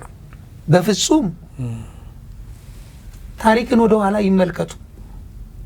አሰብ የማን ነው ብለው ሲያስቡ አጠቃላይ የደሴ የኮምቦልቻ ሰዎች እዛ ቤት ሰርተው ወደቡን ሲያገለግሉ የነበሩ ሰዎች ናቸው። ከሐማሴን ከአስመራ መጥቶ እኮ አሰብ እኮ የሚኖር የለም፣ ቢቆጠር አንድ ሰው አታገኝም። ስለዚህ አሰብ የሌላ አይደለም፣ እኛ የሌላ ፈለገን አይደለም። ከሌሎቹ ጋር እኛ ልንደመር አይገባም። የራሳችን የሆነውን ነው ራሳችን መልሰን ወደ ራሳችን ማድረግ የፈለግ ነው። የኛ ባይሆን ያን ሁሉ ኢንቨስትመንት እዛ ላይ እናፈሳለን እንዴ? ሪፋይነሪን የሚያክል የነዳጅ ማጣሪያውን የሚያክል ወደቡን የማስፋት ትላላቅ ግንባታዎች በደርግ ጊዜ የነበረ ሀሌብ ደሴት ላይ ጀልባ የመገጣጠሚያዎቹን ሁሉ የተሰራው ያ ሁሉ ንብረት እዛ ላይ የፈሰሰው የኛ ሳይሆን ነው የፈሰስ ነው። እንደ ወራሪ እንደ ቀኝ ግዛት እንደ እንትን አድርጎ የሚመለከቱን ሰዎች ተሳስተዋል። ይሄ ትውልድ ያንን አያውቅም ብለው ስላሰቡ ነው። ትውልዱ ደግሞ በጽሁፍም ቢሆን በፊልምም ቢሆን በታሪክም ቢሆን አሁን እኛም በህይወትም እያለን የምናውቀው ነገር ስለሆነ ለትውልዱ ያወቅነውን ማሳወቅ መቻል አለብን። መገናኛ ብዙሃን በዚህ ጉዳይ ከፍተኛው ሚና መጫወት አለባቸው። አንዳንዶቹ የዋሆችንና ያንን የማያውቁትን ወጣት አእምሮ የመበረዝ ነገር በፕሮፓጋንዳቸው ስራ የሚሰሩ አሉ። ኖ አሰብ የኤርትራ ሆኖ አያውቅም። አሰብ በደርግም በነበረው ራስ ገዝ ሆኖ የቆየ ነው። ከዛም በፊት ሀውሳ አውራጃ ነበረ። የደሴና የኮምቦልቻ ሰዎች ይኖሩበት የነበረ ነው። ይሄንን ትውልዱ ሊያውቀው ይገባል። በፕሮፓጋንዳ ማሽን ውስጥ እነዚህ ነገሮች በተደጋጋሚ ማለፍ መቻል አለባቸው የሚል እምነት አለኝ። ትክክለኛ ሀሳብ አንስተውልኛል። እኛ እየጠየቅን ያለ ነው አሰብ የኛ ስለሆነ ነው እንጂ ዘይላን አልጠየቅንም፣ ታጁራን አልጠየቅንም፣ ዶላሬን አልጠየቅንም፣ ምጽዋን፣ ዳህላክን፣ ሞምባሳን ሄደን አልጠየቅንም። የራሳችን የሆነውን ሀቅ አሰብ ነው እየጠየቅን ያለ ነው የሚል ምላሽ ነው የሰጡኝ። እንደው መከላከያ ሰራዊትን እንዴት ይገልጹታል? አሁን ያለው መከላከያ ሰራዊት አሁን ያለው መከላከያ ሰራዊት በእውነት እግዚአብሔር ይመስገን የተማረ የሰው ኃይል ያለበት በእኛ ዘመን እንደነበር አይደለም፣ የተሻሽሏል። በትምህርትና ስልጠና በጥሩ ደረጃ እስከ 3ኛ ዲግሪ ሊማሩ የሚችሉበት ዩኒቨርሲቲዎች የተገነቡበት በውጭም በውስጥም በተለያዩ ዲፓርትመንት ሰዎች ሰልጥነው የሚመጡበት እና በርካታ ተቋማቶች አዳዲስ ዲፓርትመንቶች የተከፈቱበት በጣም የሚያስደስት ተቋም ነው። በውስጡም የገቡት ወጣቶች ደግሞ ደስ ብለዋቸው ጆይን ያደረጉ ናቸው። ስለዚህ ይሄ መከላከያ ሰራዊት በእውነት መከላከያ ማለት በሌላ አነጋገር ሀገር ማለት ነው። መከላከያ ከሌለ ሀገር የለችም፣ አትኖርም። ምሳሌኛ ነን። እኛ ባለመኖራችን ያጣናቸው ነገሮችን ሀገር ያጣችው ነገር አለና ስለዚህ ከሞራል አኳያ በጥሩ ሞራልና ስነ ምግባር እየተገነባ ያለ ሰራዊት ነው እና ዛሬ ከታጠቃቸው ትጥቆች ብንነሳ ዘመኑ እየታጠቀውን ትጥቅ ታጥቆ ሀገሪቱን እየጠበቀ እያስከበረ ያለ ሰራዊት ነው። ጥሩ መሪዎች አሉት፣ የምትተማመንባቸው ልበ ሙሉ የሆኑ። በተለይ አስታውሳለሁ በህልውና ዘመቻው ወቅት ኢህአዴግ ምንድነው ወያኔ ኢህአዴግ መራሹ ደብረ ብርሃን በደረሰበት ሰዓት እኮ ቀልብሶ እንዲመለስ ያደረገው አመራር ነው። በስነ ልቦና ጠንካራ አመራር ያለው መከላከያ ሰራዊት ነው። ስነ ልቦናው ምክንያቱም ጠላት ጦርነት ማሸነፍ፣ መሸነፍ፣ መውደቅ፣ መጣል ያለበት የራሱ የሆነ ባህሪ ያለው በጦርነት ማጥቃት፣ መጠቃት በእነዚህ ሁኔታዎች ውስጥ ደብረ ብርሃን ደርሶ ተመልሶ ደደቢት በረሃ እንዲገባ ያደረገው የአመራር ብቃት እና ጽናት በመሆኑ ይህንን መከላከያ ሰራዊት በዚህ ጀግንነት መግለጽ እፈልጋለሁ። እንደው እዚህ ላይ ማለት ነው ምን አስታውሱኝ መሰሉት በህልውና ዘመቻው ወቅት ላይ ጠቅላይ ሚኒስትር ዶክተር አብይ አህመድ ወደ ግንባር ሄደው ነበረ። ወያኔ በጣም በተቃረበችበት ሰዓት ስልጣናቸውን ትተው ወደ ግንባር ሄደው አመራር ሲሰጡ ታይተዋል። በእናንተ ጊዜ ደግሞ ኦልሞስት እያሸነፋችሁ መንግስቱ ኃይለማርያም ጥሏችሁ ሄደው ነበረ እና ሁለቱ መሀል ያለው ልዩነት ምንድን ነው? በእርግጥ ይሄኛው አይመሳሰልም። ላለማመሳሰል ያልኩበት ምክንያት ዶክተር አብይ አህመድ በተፋፋመ ውጊያ ውስጥ ራሱ ጠልቆ ገብቶ እያበረታታ አስፈላጊውን ነገር ለድል የሚያበቃ ሞራል ለሰራዊቱ መግቧል። ምንም ትላንት ያየነው ነው ያለንበት ነው። ጠላት ራሱ የመሰከረው ነው። ምክንያቱም እነዛን መሪዎች ከገቡበት ተሸክሞ በምርኮ እያወጣ ጭኖ ሲያመጣቸው ያየነበት ሁኔታ ነው። መንግስቱ ጋር ስትመጣ መንግስቱ ቅድም እንደተነጋገርነው ውጊያው በተጀመረበት ማግስት ነው እሳቸው ተነስተው ሄዱት። ተነስተው ሄደዋል። የእሳቸው መሄድ አይደለም የእሳቸው እዛ መጥቶ በእርግጥ ይልካቸዋል። እሳቸው ከአዲስ አበባ መጥተው ኤርትራ አስመራ ላይ ማዘዣ ጣቢያቸውን አድርገው ይምሩ የሚል ሀሳብ የለኝም። እንደው ከሀገር ራሱ መውጣታቸው ቅድም ተናግሬያለሁ አግባብነት አልነበረውም። ምክንያቱም ቢያንስ ቅድም ያልናቸው ነገሮች በእንደዛ አይነት ሁኔታ መሆኑ የራሱ የሆነ አሉታዊ ተጽዕኖ ስለሚያሳድር ባይሆን ጥሩ ነበር። እሺ እሳቸውን ከወጡ በኋላ የሚቀጥሉት አመራሮች ውጊያውን ከግብ ማድረስ ነበረባቸው። ያም አልሆነም። ይሄ ከበስተጀርባው ታሪካዊ ጠላቶቻችን የሰሯቸው ኃይለኛ ስራዎች የሚንጸባረቁበት ነው። ውስብስብ ነው። ሴራው ውስብስብ ነው። በአንድ መንግስት ላይ የቆመ ብቻ ሳይሆን በዙሪያችን ያሉ እጃቸው የረዘመ ጠላቶቻችን የሰሩ ስራ ነው እና ያ ሁኔታ አማራጭ አሳጥቷቸው እነሱሳቸውን ከቦታ አስነስቷቸዋል። እኚኛው ደግሞ የሚከፈለው ዋጋ እከፍላለሁ ብለው ራሳቸውን ለመስዋዕትነት አዘጋጅተው ግንባር ገብተዋል እና ልዩነት አለው። ልዩነቱ የሚታይባቸው ሁኔታዎች ለድል አብቅቷቸዋል እና ይሄ የሚያስመሰግናቸው ነው። ያኛው ዞሮ ዞሮ በሀገር ላይ ለውጥ አምጥቷል። ያለውን ነገር ደግሞ አሁን የምትታየዋን ኢትዮጵያ ሊፈጠር ችለዋል እና በዚህ መልኩ ነው ይሄንን የማየው። ጠቅላይ ሚኒስትሩ ምናልባት ወደ ግንባር ባሄዱ እና ህወሓት ተመልሶ አገሪቷን ቢቆጣጠራት ኑሮ አሁን ያለችዋን ኢትዮጵያ እናያትም ነበረ። ምክንያቱም ኮሪደር ልማት የሚለው ፕሮጀክት አይኖርም፣ ወንዝ ዳር ፕሮጀክቶች አይኖሩም፣ በጣም የተለያዩ ፕሮጀክቶች አይኖሩም። መከላከያ ሰራዊት በዚህ ያህል አይዘምንም ነበርና ምናልባት መንግስቱ ኃይለማርያም ያን አድርገውት ቢሆን ኑሮ መልካም ነበረ። አልሆነም፣ ጊዜው አልፈቀደም። እንግዲህ እሳቸው አንድ ቀን ያላደረጉበትን ምክንያት ይናገራሉ ብዬ አስባለሁ። ወደ ሀገር ቢገቡ ደስተኛ ሆኑት እሳቸው? አልከፋም። ለምን ማለት ወደ ሀገር ቢገቡ መጀመሪያም መውጣታቸውም ላይ ስምምነት የለኝም። ወደ ሀገር መግባታቸውን አልከፋም፣ ደስ ነው የሚለኝ። ማለት በህይወት ኖሮ ማየታቸው፣ ድካማቸውንም ማየታቸው፣ ብርታታቸውንም ማየታቸው እግዚአብሔር እድሜ ሰጣቸው እንዲያዩ ካደረጋቸው እኛ ደግሞ ምህረት አድርገን የበሳቸው ተጎዳው የሚል አካል ማለት ነው። ተጎዳው የሚለው አካል ምህረት አድርጎላቸው በአቅማቸው መስራት የሚገባቸው ሰርተዋል። አሁን ደግሞ በመጨረሻ በመጦሪያቸው እና በመጨረሻው ዘመን ለሀገራቸው አፈር ቢያበቃቸው አገራቸው መጥቶ ይህንን ቢያዩ ደስተኛ ነኝ። እኔ ደስተኛ ነኝ በእውነት። እንደው መሆን የለበትም የሚሉትን አካላቶች እንኳን ምህረት እንዲያደርጉላቸው። ምክንያቱም ሁላችን ምህረት የተደረገልን ሰዎች ነን እና ቢመጡ እኔ ደስተኛ ነኝ፣ ደስተኛ ነኝ። ደስ ብሎኝ ከምቀበላቸው ሰዎች አንዱ ነኝ። ምክንያቱም ያቅማቸውን አድርገዋል። ምክንያቱም እሳቸው በመሩበት አመራር በሰጡበት ዘመን የሚቆጠሩ ስራዎችን ሰርተዋል። በመከላከያው ሰርተዋል፣ በልማቱም ሰርተዋል፣ በሚሆነው ነገር ሰርተዋል። አፈጻጸሙን ነው ያላሳመሩት እንጂ ሰርተዋል። ያ እሳቸው በሰሩት ስፔሻሊ በኢትዮጵያና በሶማሊያ በነበረው ውጊያ ላይ አሻራ አላቸው እኮ። የምስራቁ መሬት የምስራቁ ጦርነት መርተዋል። እሳቸውም ልክ ዶክተር አብይ ሄደው እዛ እንደመሩ ምስራቅ ላይ ሄደው መርተዋል።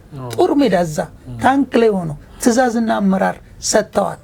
የዚያድ ባሬ መንግስት አዋሽ ላይ እስከ አዋሽ ካርታውን ታላቋን ሶማሊያ ፕላን አድርጎ በመጣበት ጊዜ ተነስ፣ ታጠቅ፣ ዝመት፣ ሀገር ትወራለች ብለው 300,000 ሚሊሻ ሰራዊት ክተት ገብቶ መደበኛው ሰራዊት እንኳን በዛ ባልነበረበት መደበኛው ሰራዊት እኮ 4 ክፍለ ጦር ነው የነበረው።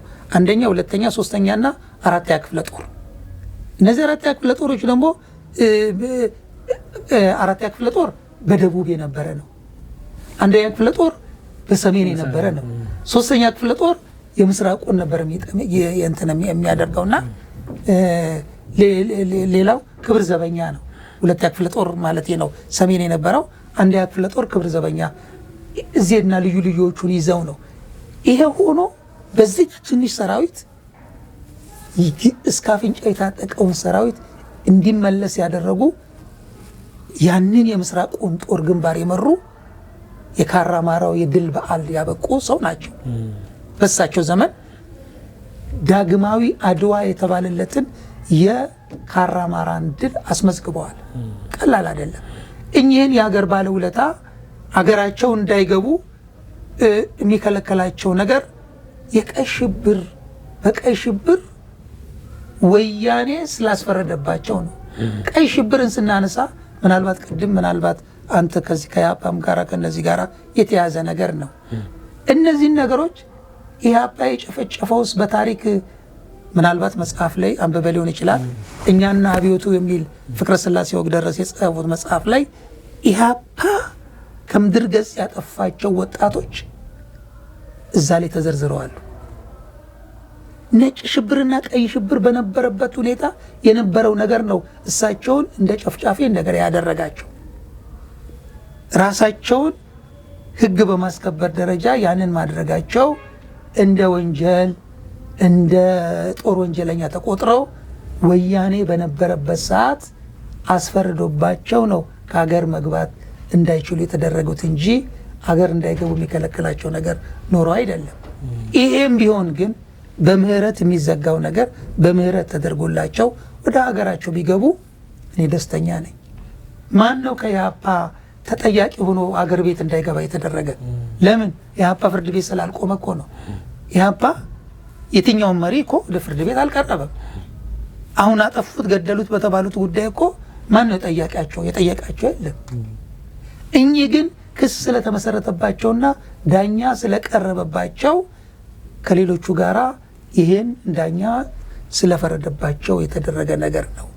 ይሄን ሁሉ ግን ሊያመክነውና ሊያቆመው የሚችለው በህጉ መሰረት ምህረት ነው። እኔ የህጉን ነገር አላቅም። የግሌን ስለጠየቀኝ እሳቸው ቢገቡ እኔ ደስተኛ ነኝ። ያለውን ነገር ለሀገራቸው ከዋሉት ውለታ ካደረጉት አስተዋጽኦ አንጻር ምህረት ተደርጎላቸው ቢገቡ እኔ ብቻ አይደለም እኔ የሚመስሉ በርካታ ሰዎች እንደሚኖሩ አልጠራጠርም። እንግዲህ አጥፍተዋልም ከተባለ 35 ዓመት በቂ ነው። ረጅም ዓመት ነው ከሀገራቸው ተሰደው ያን እንደ ጥፋት ማካከሻ ተወስዶ ሀገራቸው ቢገቡ መልካም ነው። ምክንያቱም እንደ ሰው የሰሩት ስራ አለ፣ መልካም ስራም መጥፎ ስራም። ሁላችንም ሰው እስከሆን ድረስ ስህተቶቻችን ይኖራሉ፣ መልካም ስራም እንሰራለን። የትኛው ያመዝናል የሚለውን ነገር አይተን እንደ ሀገር ገብተው የመጨረሻ እድሜያቸውን በሀገራቸው ቢቆዩ የሚል ሀሳብ ነው። የእርሶ ሀሳብ መልካም ነው።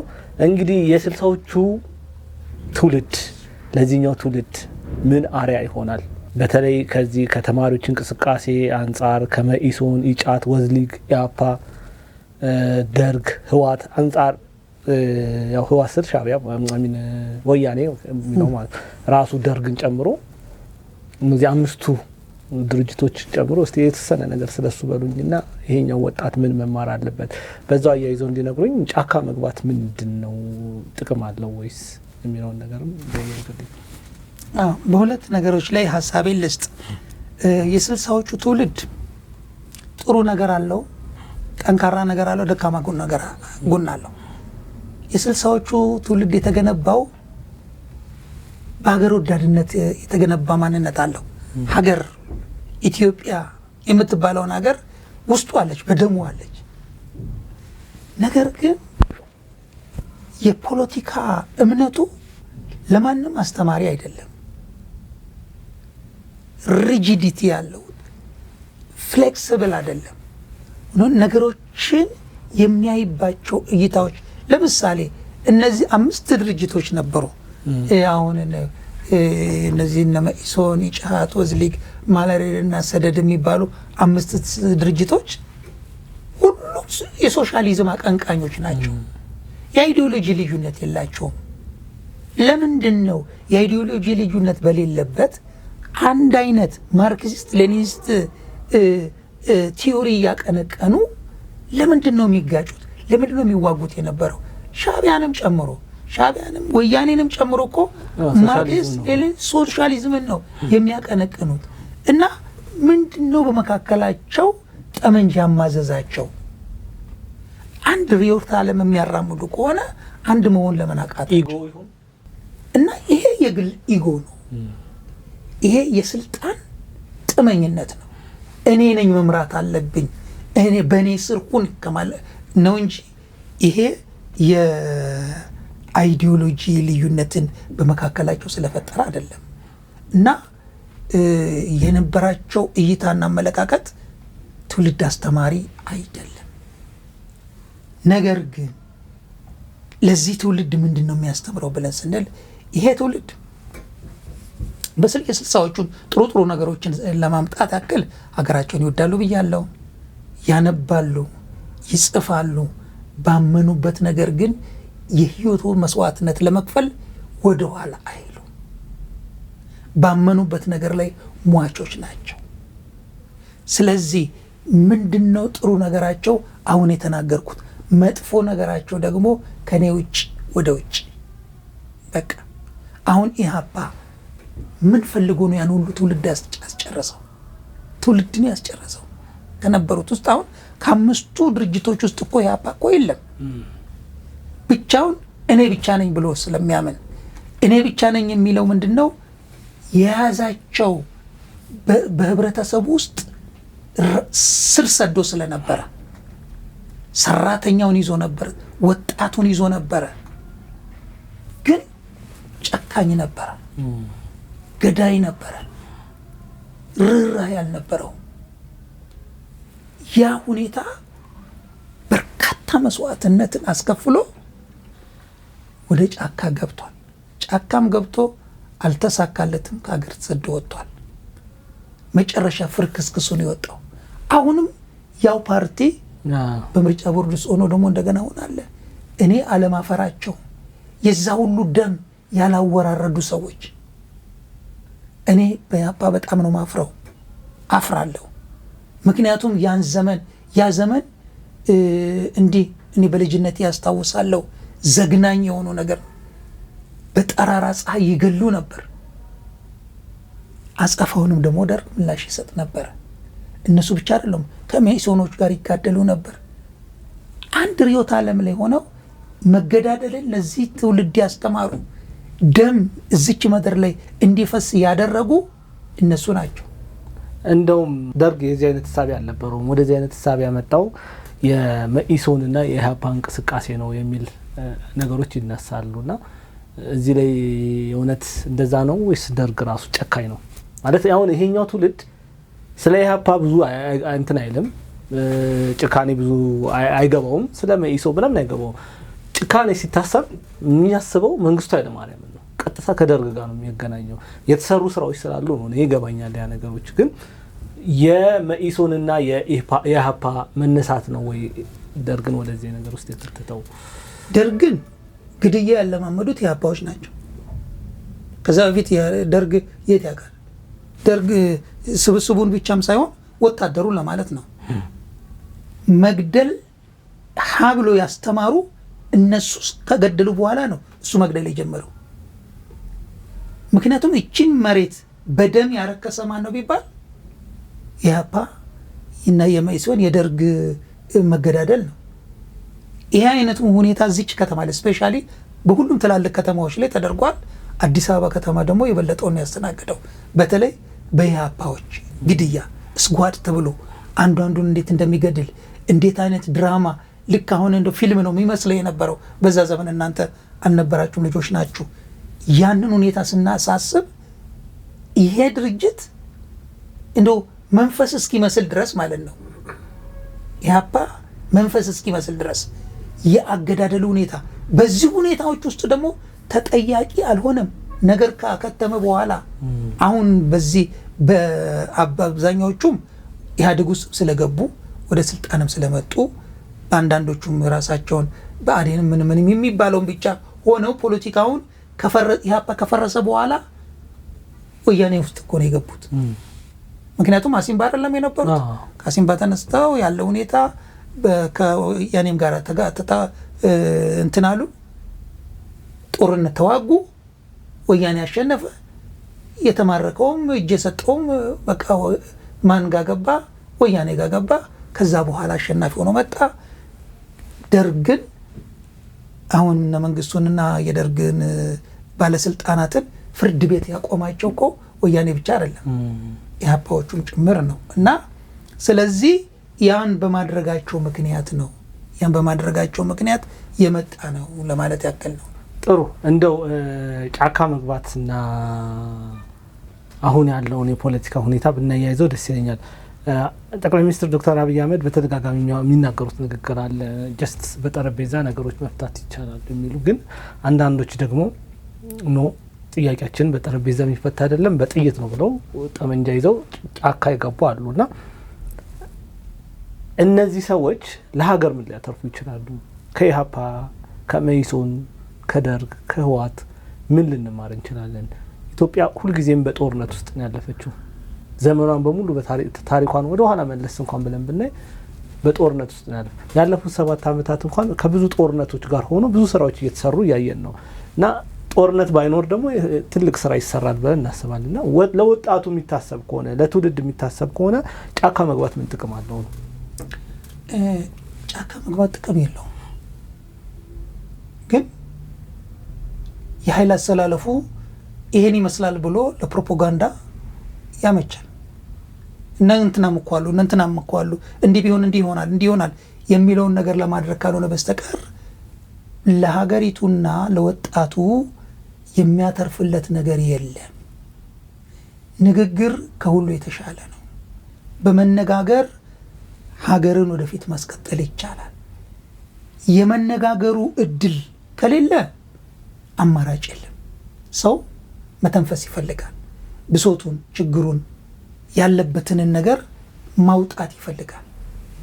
ያንን ነገር የመነጋገሪያው በሮቹ እስካልተዘጉ ድረስ ችግሮቻችንን በጠረጴዛ ዙሪያ አምጥተን እንነጋገር የሚለው ነገር የድርድሩ ሐሳብና መንገዱ እስካልተዘጋ ድረስ ወደ ጫካ ገብቶ ማትረፍ አክሳሪ እንጂ ውጤታማ አያደርግም። ወጣትነትን ይበላል፣ ሀገርን ይጎዳል፣ አካልን ያጎድላል፣ ከሰው በታች ያደርጋል።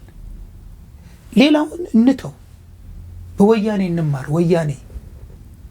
ወያኔ ለትውልዱ ጥሩ ትምህርት ይሆናል። ወያኔ ብሶት የወለደው ብሎ ሲዘምር እንሰማለን። ብሶት የወለደው የኢህአዴግ ሰራዊት ብሶት ወለደው። ያን ሁሉ ወጣት አስፈጅቶ እሱ ወደ ስልጣን መጣ። ወደ ስልጣን ከመጣ በኋላ ያ ዋጋ የከፈለ ህዝብ ምን አገኘ? በቃ ሂሳብ ማወራረድና ሂሳብ መስራት ካስፈለገ በወያኔ ሂሳብ ይሰራ። የትግራይ ህዝብን በለው ሌላውንም በለው ምን አገኘ? ልጆቹን ገበረ፣ ምን አገኘ? ራሱን አሳልፎ ሰጠ፣ አካሉን አጎደለ፣ ህይወቱን አጠፋ፣ ደሙን አፈሰሰ፣ አጥንቱን ከሰከሰ፣ ምን አገኘ?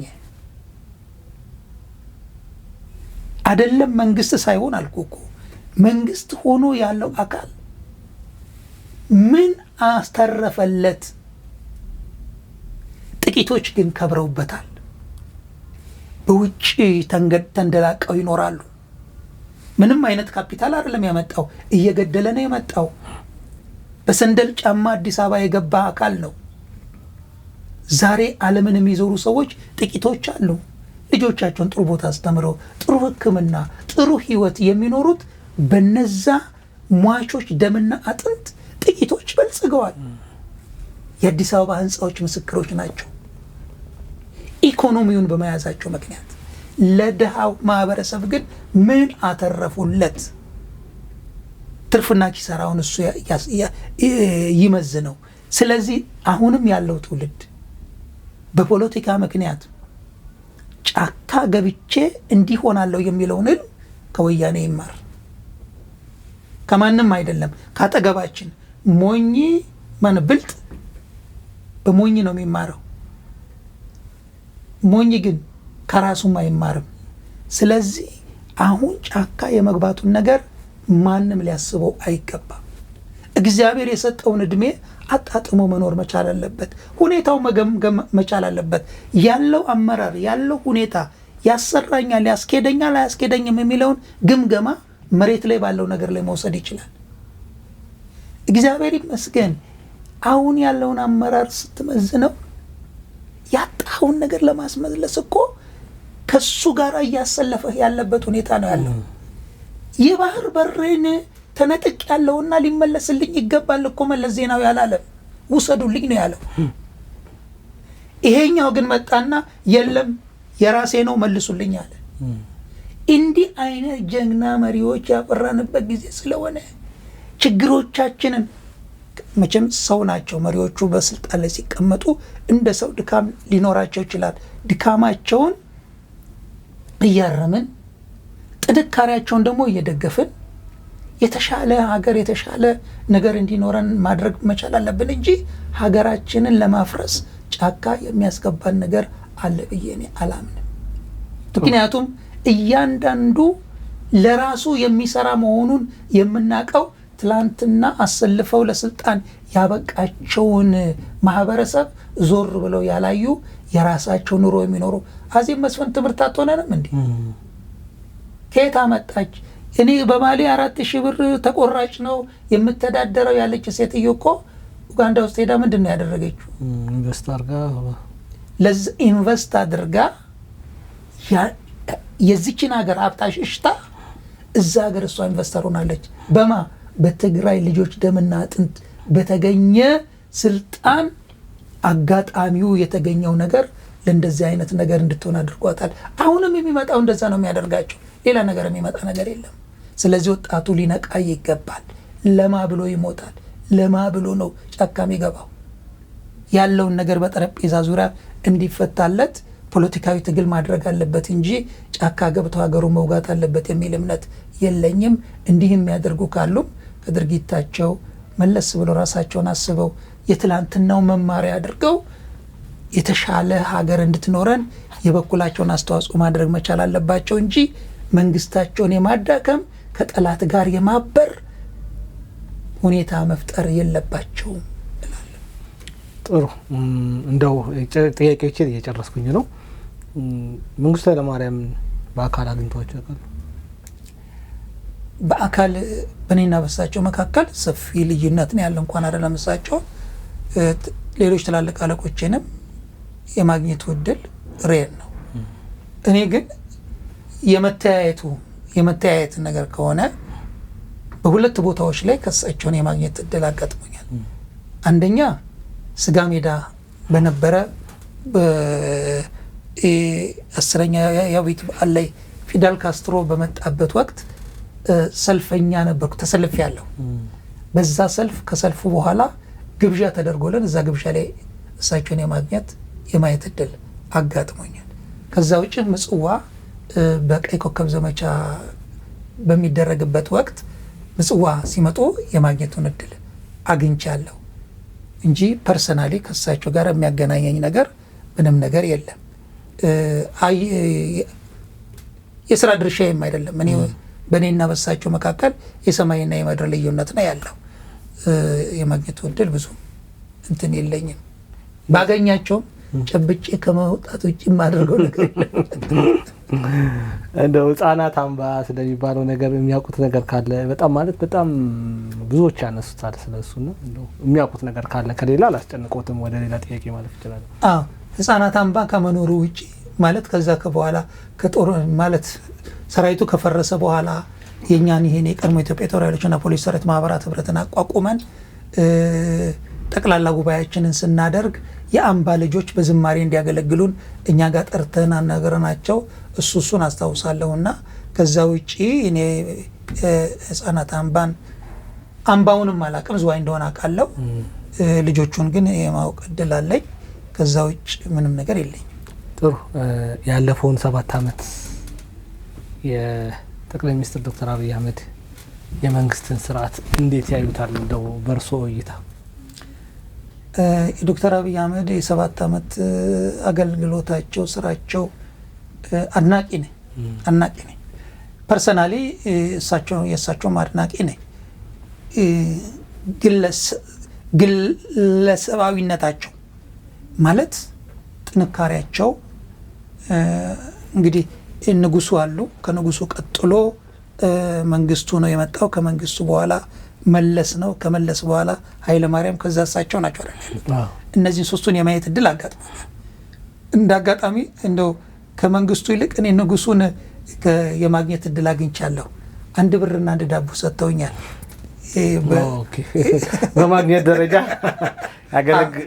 ያገለገሉትን ሰው ከሳቸው 1 ብርና 1 ዳቦ ተቀብያለሁ። እኛ ሀገር ወታደር ሊመርቁ መጥተው መንገድ ላይ እንዳጋጣሚ ቆሜ ሌሎች ሲያሳይ ለኔንም ጠርተው 1 ብርና 1 ዳቦ ሰጥተውኛል። ማን? ንጉሱ። ከዛ በኋላ መንግስቱ ነው። መንግስቱም ያው ጋብዘውኛል ብያለሁ፣ የምሳ ግብዣ። ከዛ በኋላ ማን ነው? መለስ ነው። መለስንም የቀብሩ ጊዜ ለቅሶ የመሄድ እድሉ ነበረኝ። ከለቅሶ ውጪ ወደ ሸራተን ሲመጣ መንገድ ተላልፈናል። ሰፈሪ ወደዛም ስለነበረው መንገድ ላይ እና ዶክተር አብይንም እንደዚህ የማየቱ ነገር እንደነሱ የማየቱ ነገር እዛ ቤተ መንግስት ከፍቼ ስገባ እንዳጋጣሚ ያኔም እዛ የማየት እድል አጋጥሞኛል። ከዛ አልተገናኘንም። ፐርሰናሊ ዶክተር አብይ አህመድ መንፈሰ ጠንካራ ነው። ጥንካሬውን አደንቃለሁ። ቅድም ተናግሬያለሁ። ወያኔ ደብረ ብርሃን በደረሰበት ወቅት መንግስቱ ከሀገር የወጡት እኮ ወያኔ እዚህ ጋር ደርሶ አይደለም፣ አልደረሰም። እኛ አስመራ አለን። እኛ አስመራ እያለን ነው እሳቸው የሄዱት። መንፈሱ ጠንካራ ነው፣ ደፋር ነው። ዶክተር አብይ የደፈረውን ማንም ሰው አይደፍርም። ማንም ንጉሱም አይደፍሩም፣ መንግስቱም አይደፍርም፣ መለስም አይደፍርም። በድፍረት የሄደባቸው ነገሮች ናቸው ነገሩን በፍጥነት የ7 ዓመቱ ስራ የ70 ዓመትን ስራ የመስራት አክል እስኪመስል ድረስ የደረሰው። አይታሰብም እንዲህ አይነቱን ነገር። ለምሳሌ ኮሪደር ልማት የሚባለውን ማን ነው የሚያስበው? ኮሪደሩን ተው፣ የወንዝ ዳር ልማት የሚባለውን ማን ነው የሚያስበው? አይታሰብም። አንድ ፕሮጀክት አይደለም 10-20 ፕሮጀክቶችን በአንድ ዓመት ውስጥ እንደዚህ የማድረግ ነገር፣ የፋይናንሱን ፕሮጀክቱን የመምራቱን ክትትልና ድጋፍ የማድረጉን ቁጥጥር የማድረጉን እነዚህን አይታሰብም። አንዳንድ ነገሮች ደግሞ ድህነት በራሱ ጉልበት አለው። እንዴት አትንኩኝ ነው የሚለው። አትንኩኝ የሚለውን በድፍረት የሚነካ ዶክተር አብይ ብቻ ነው። እና ባለው ሁኔታ ስትመለከተው እኔ አይደለሁም ብዙዎቹ እኔ እደነቃለሁ፣ ብዙዎቹም ይደነቃሉ። ቢሆንም ብለው የሚያነሷቸው ምክንያቶች ለሀገር የሚጠቅሙ አይደለም። ቢሆንም እንዲህ መደረግ የለበትም፣ ፕራዮሪቲ ሊሰጠው ይገባል፣ ቅደም ተከተል ሊኖረው ይገባል፣ በዚህ ድሃ መካከል እንዲሆኑ የሚባሉ ነገሮች አሉ። ያለ ችግር መሻገር አይቻልም። ተቸግረን ተርበንና ተጠምተን ተሻግረን የተሻለ ነገር ማምጣት መቻል አለብን የሚል ነገር የምትመለከተው በዚህ በዶክተር አብይ አመራር ነው። አሁን የህዳሴ ግድቡን ተቋጭቶ ዛሬ ስራ ላይ ሲውል የህዳሴ ግድቡን አቋርጦ ድርድር እንዲያደርግ በትራምፕ በኩል በግብጽ በኩል የነበረውን ትግል አልፎ እዚህ መምጣት የውሃው ሙሌትን ስትመለከት እነዛን አስቸጋሪ ነገሮች ከወዲህ ዲፕሎማሲ ጦርነቱ አለ፣ ከወዲህ ደግሞ ፊዚካላዊ የሆነ ጦርነቱ አለ፣ ከወዲህ ደግሞ ያልተስተካከሉ ብዙ ችግሮች አሉ። የሚጮኸው ጨዋሂው ብዙ ነው። በዚህ ጩኸት ውስጥ ግን ጸጥ ብሎ ባልሰማ ስራውን እየሰራ ያለ ስለሆነ በዚህ 7 ዓመት ውስጥ ያላየናቸው አስደናቂ ስራዎች ተሰርተዋል። ብናምንም ባናምንም መሬት ላይ የሚታይ ነው። እኔ ስለተናገርኩት ብቻ ሳይሆን አሁን ራሱ አፍ አውጥቶ ይናገራል። በዚህ ውስጥ ድካም የለም ማለት አይደለም። ድካሞች አሉ። ያለ ድካም የሚሰራ ስራ ፐርፌክሽን እኮ የለም። መጽሐፍ ሲናገር መላእክቱም ስንፍና ይከሳቸዋል የሚል ቃል አለ። እንኳን አይደለም አብይ አይደለም ሱፐርናቹራል የሆኑት እንኳን ምን ይላል? ስንፍና ይከሳቸዋል። የዶክተር አብይ አህመድ መንግስት የበቃለት የነቃ ሁሉ ነገር አልጋ ባልጋ የሆነለት ነው ማለት አይደለም። ችግሮች አሉ፣ በየቢሮ አሉ። ሙስናው አላስኬድ ያለበት ሁኔታ ነው ያለው። አፍ አውጥቶ አዋጅ የወጣለት እስኪመስል ድረስ የሚደረጉ ነገሮች አሉ። ታዲያ እሱ ስላለ ስራዎችን ሁሉ ጭቃ ልንለውሳቸው ነው እንዴ? አይደለም። እየታገልናቸው እያረምናቸው ወደፊት እንሄዳለን እንጂ ምን ማድረግ እንችላለን? ይሄ ከሰው ጋር ያለ ነገር ነው። ነገ የሚለወጥ ነገር ነው። ችግሮችን እየነቀስን እያወጣን የተሻለውን ነገር ግን ተቀብለን መሄድ መቻል አለብን። እኛ ካልደገፍ ነው ይሄ እድል ካመለጠን ደግመን ልናገኘው አንችልም። ይሄ መሪ ካመለጠን እንደውም በቀደም ለታ ለአንድ ጓደኛ ስነግረው ነበር። አሁን ዶክተር አብይ በቃ እንግዲህ ይሄ ከሆነ እንካችሁ ብሎ ቢለን ምን አባታችን ልናደርግ ነው? እንዴት ልንሆን ነው ብዬ አልኩት። ስለው አይ ከፍለንም ቢሆን እናስቀጥለዋለን እንጂ እንዲያቆምማ አንፈቅድለትም የሚል ነገር ነው በቀልድ ያነሳብኝና የፈለኩት ምንድነው ኢነርጂ ጨምሮበታል፣ ጉልበት ጨምሮበታል፣ ኃይል ጨምሮበት አንድም ቀን ወደ ኋላ ሳይል ትጋት እያሳየ የሰራ ያለበት ሁኔታ ይበል የሚያሰኝ ነው። እንደውም በዚህ ዘመን እኛ እንዲህ አይነት መሪ ማግኘት፣ ኢትዮጵያ እንዲህ አይነት መሪ ማግኘቷ ትልቅ ነገር ነው። እኛ የእውነቴን የምናገረው ምናልባት ይሄንን በጥላቻ ያለ ሰው ቢሰማው የሚለውን ነገር ይገባኛል። ነገር ግን እኛ ቤተ መንግስት የገባ ነው እኮ በዶክተር አብይ እኮ ነው። ከፍለንም ቢሆን የገባ ነው ቤተ መንግስት በዶክተር አብይ አመራር ነው። በፊትማ ዞርበሩሽ እንደውሽ ባጥሩ መሄድ አንችልም። ብዙ ነገር ያቀለለልን እኛን የመሰለ ሰው ነገሮችን ቀለል አድርጎ ባለባበሱ ቀለል ያለ ከህብረተሰቡ ጋር የሆነ የፈጠራቸው ባህሎች አሉ። እሱ በሱ አመራር የተፈጠሩ የሥራ ባህሎች አሉ። አናኗራችን፣ ማህበራዊ ግንኙነታችን አሁን ይሄ ኮሪደር ልማቱን ማዕድ ማጋራት የሚባለው ነገር ማን ለማን ይሰጣል? ማዕድ ማጋራቱን ስትመለከት ባህል ሆኖ ከኢትዮጵያ ጫፍ እስከ ኢትዮጵያ ጫፍ ነው ያለው። ይሄ ኮሪደር ልማት ከአዲስ አበባ ተሻግሮ ክልሎች አናኗራችን ጓዳችን ውስጥ እስከ መግባት የተደረሰበት ሁኔታ ነው ያለው። ብዙ ነገሮችን ማንሳት እንችላለን።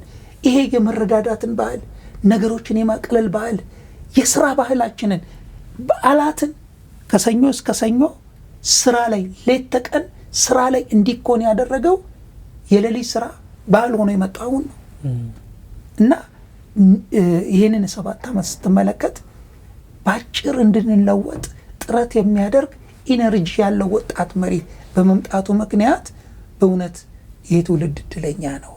ይህን እድል ደግሞ ሊያበላሸው አይገባም። በሚደግፈው ሊደግፈው፣ ሊያርመው በሚገባ ሊያርመው ይገባል እንጂ ይህንን ነገር ማዳፈን አይገባም የሚል እምነት ነው ያለኝ። 7 ዓመቱ በጣም ተአምረኛ ዓመት ነው ብዬ ነው የምገልጸው። ልክ ነው። እኚህ 7 ዓመታት ኢትዮጵያ ከብዙ ስጋት ጋር ብዙ በረከት ያገኘችበት ነው ብዬ ነው የማስበው። ምክንያቱም ሸኔ፣ ህወሓት፣ ፋኖ በየቦታው ብዙ ነገሮችን እየሰሩ በዚህ አይነት ታምር በዚህ አይነት ፍጥነት ብዙ ስራዎች ተሰርተዋል። ኢትዮጵያ ያልተራበችበት ወቅት የለም። ዛሬ ተነስተን ዛሬ ራብ የተፈጠረ አድርገን ማውራት የለብንም። ያልተቸገርንበት ጊዜ የለም። ችግር ዛሬም አለ፣ ትናንትናም ነበረ። እስካልሰራን ወደፊትም ይቀጥላል። ዛሬ ተርበን፣ ዛሬ ተጠምተን፣ ዛሬ ተቸግረን ነጋችንን መስራት አለብን የሚል እሳቤ ነው የመጣው። ይህን እሳቤ መቀበልና ማገዝ which is better ጫካ ገብቶ ነገሮችን ከማደናቀፍ በምርጫ ጠቅላይ ሚኒስትሩንም ካልተፈለገ የሚጣልበት መንገድ ቢመጣና ኢትዮጵያ የተሻለ ነገር ብትሆን መልካም ነው የሚል እሳቤ ለመጨመር ነው። እንደው የመጨረሻ ጥያቄ ምንድነው? በቀድሞ ሰራዊት ጉዳይ የሚቆጩት ነገር ምንድነው? በቀድሞ ሰራዊት ጉዳይ የሚቆጨኝ ነገር ቢኖር እንደ ማንኛውም ሀገሩን እንደሚወድ ሀገሩን እንደሚያገለግል ሰው የቀድሞ ሰራዊት በእውነት ሳስበው ብዙ ነገር ነው ያለኝ። አንድ ነገር ማነሳው ነገር ምንድነው? ሀገሩን አገልግሎ በሀገሩ የተጣለ ማን ነው ቢባል የቀድሞ ሰራዊት ነው። ሞቶ አጥንቱን ከስክሶ ደሙን አፍስሶ የአካልና የህይወት መስዋዕትነት ከፍሎ እንደ ፌስታል የተጣለ ቢኖር የቀድሞ ሰራዊት ነው። አስታዋሽ ያጣ፣ አይዞህ የሚለው ያጣ እስከ ዛሬ ድረስ ማለት ነው። የቀድሞ ሰራዊት ስናስብ ወያኔ በአዋጅ ካፈረሰበት ከ83 ጀምሮ በ90ዎቹ ኤርትራ ኢትዮጵያን ስትወር ና የተባለ እሱም ቂም ሳይዝ መጥቶ የተዋጋ ሀገሩን ያስከበረ ሰራዊት ነው። ሀገሩን ዳር ድንበር ሲያስከብር በኢትዮ ኤርትራ ጦርነት ወያኔ ተጠቅሞበት እንደገና ሁለተኛ ጊዜ በተነው። በሶስተኛ ጊዜ አሁን በ2013 በህልውና ዘመቻ ና ተባለ፣ መጣ፣ ዘመተ። በማሰልጠኛ በውጊያም ቦታ በእያንዳንዱ ቦታ አቅሙ የፈቀደውን ለማድረግ ወደ ኋላ ሳይል መጣ፣ ተዋጋ፣ ሞተ፣ ወደቀ፣ ቆሰለ። ነገሩ ካለቀ በኋላ ወደ ቤቱ በነጻ ተሸኘ። ጡረታ የለውም፣ ሕክምና የለውም። አቤት ቢል ሰሚ አላገኘም። ይህንን ሰራዊት ከእግዚአብሔር በስተቀር ጡረታና ሕክምናውን እንዳያገኝ ወያኔ 2045 የሚባል አዋጅ አውጥቶ ያንን ሰራዊት መብት አልባ አደረገው። ጡረታውን እንዳያገኝ አደረገው። ሕክምና እንዳያገኝ አደረገው። አዋጅ አወጣበት። አዋጅ ወደ ኋላ መጥቶ አይሰራም። ህግ ወደ ኋላ መጥቶ አይሰራም።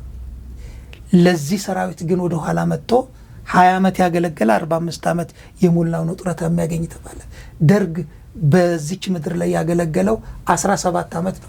ከየት አምጥቶ ነው 20 ዓመት የሚሞላው? በዚህ መልኩ የተበደለ ሰራዊት ነው። ይህንን በሰራዊት ሳስብ በጣም ነው ማዝነው። ማን ሊደርስለት ይችላል? ማን ነው ወገኑ? ነገር ግን ወያኔ ከጫካ ጀምሮ አዲስ አበባ እስኪገባበት ጊዜ ድረስ ያለው ተቆጥሮ ጡረታ እንዲከበርለት ተደርጓል። የወያኔ ሰራዊት እድሜያቸው አይፈቅድም፣ እድሜያቸው አልሞላም።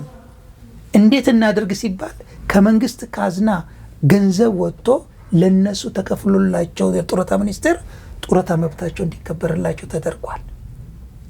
ያ ህንጻ እዚህ እንትን ጋር ያለው ስቴዲየም ፊት ለፊት ያለው የነሱ አካል ጉዳተኞች መጦሪያ እንዲሆንላቸው የተሰራ እንደሆነ ሲነገር ሰማለሁ፣ ስተት ካለ ታረማለሁ። የኛ ግን በየቤተ ክርስቲያኑ ወድቆ ለማኝ እንዲሆኑ ነው የተደረገው። በየመቃብር ቤቱ እንዲተኙ ነው የተደረገው።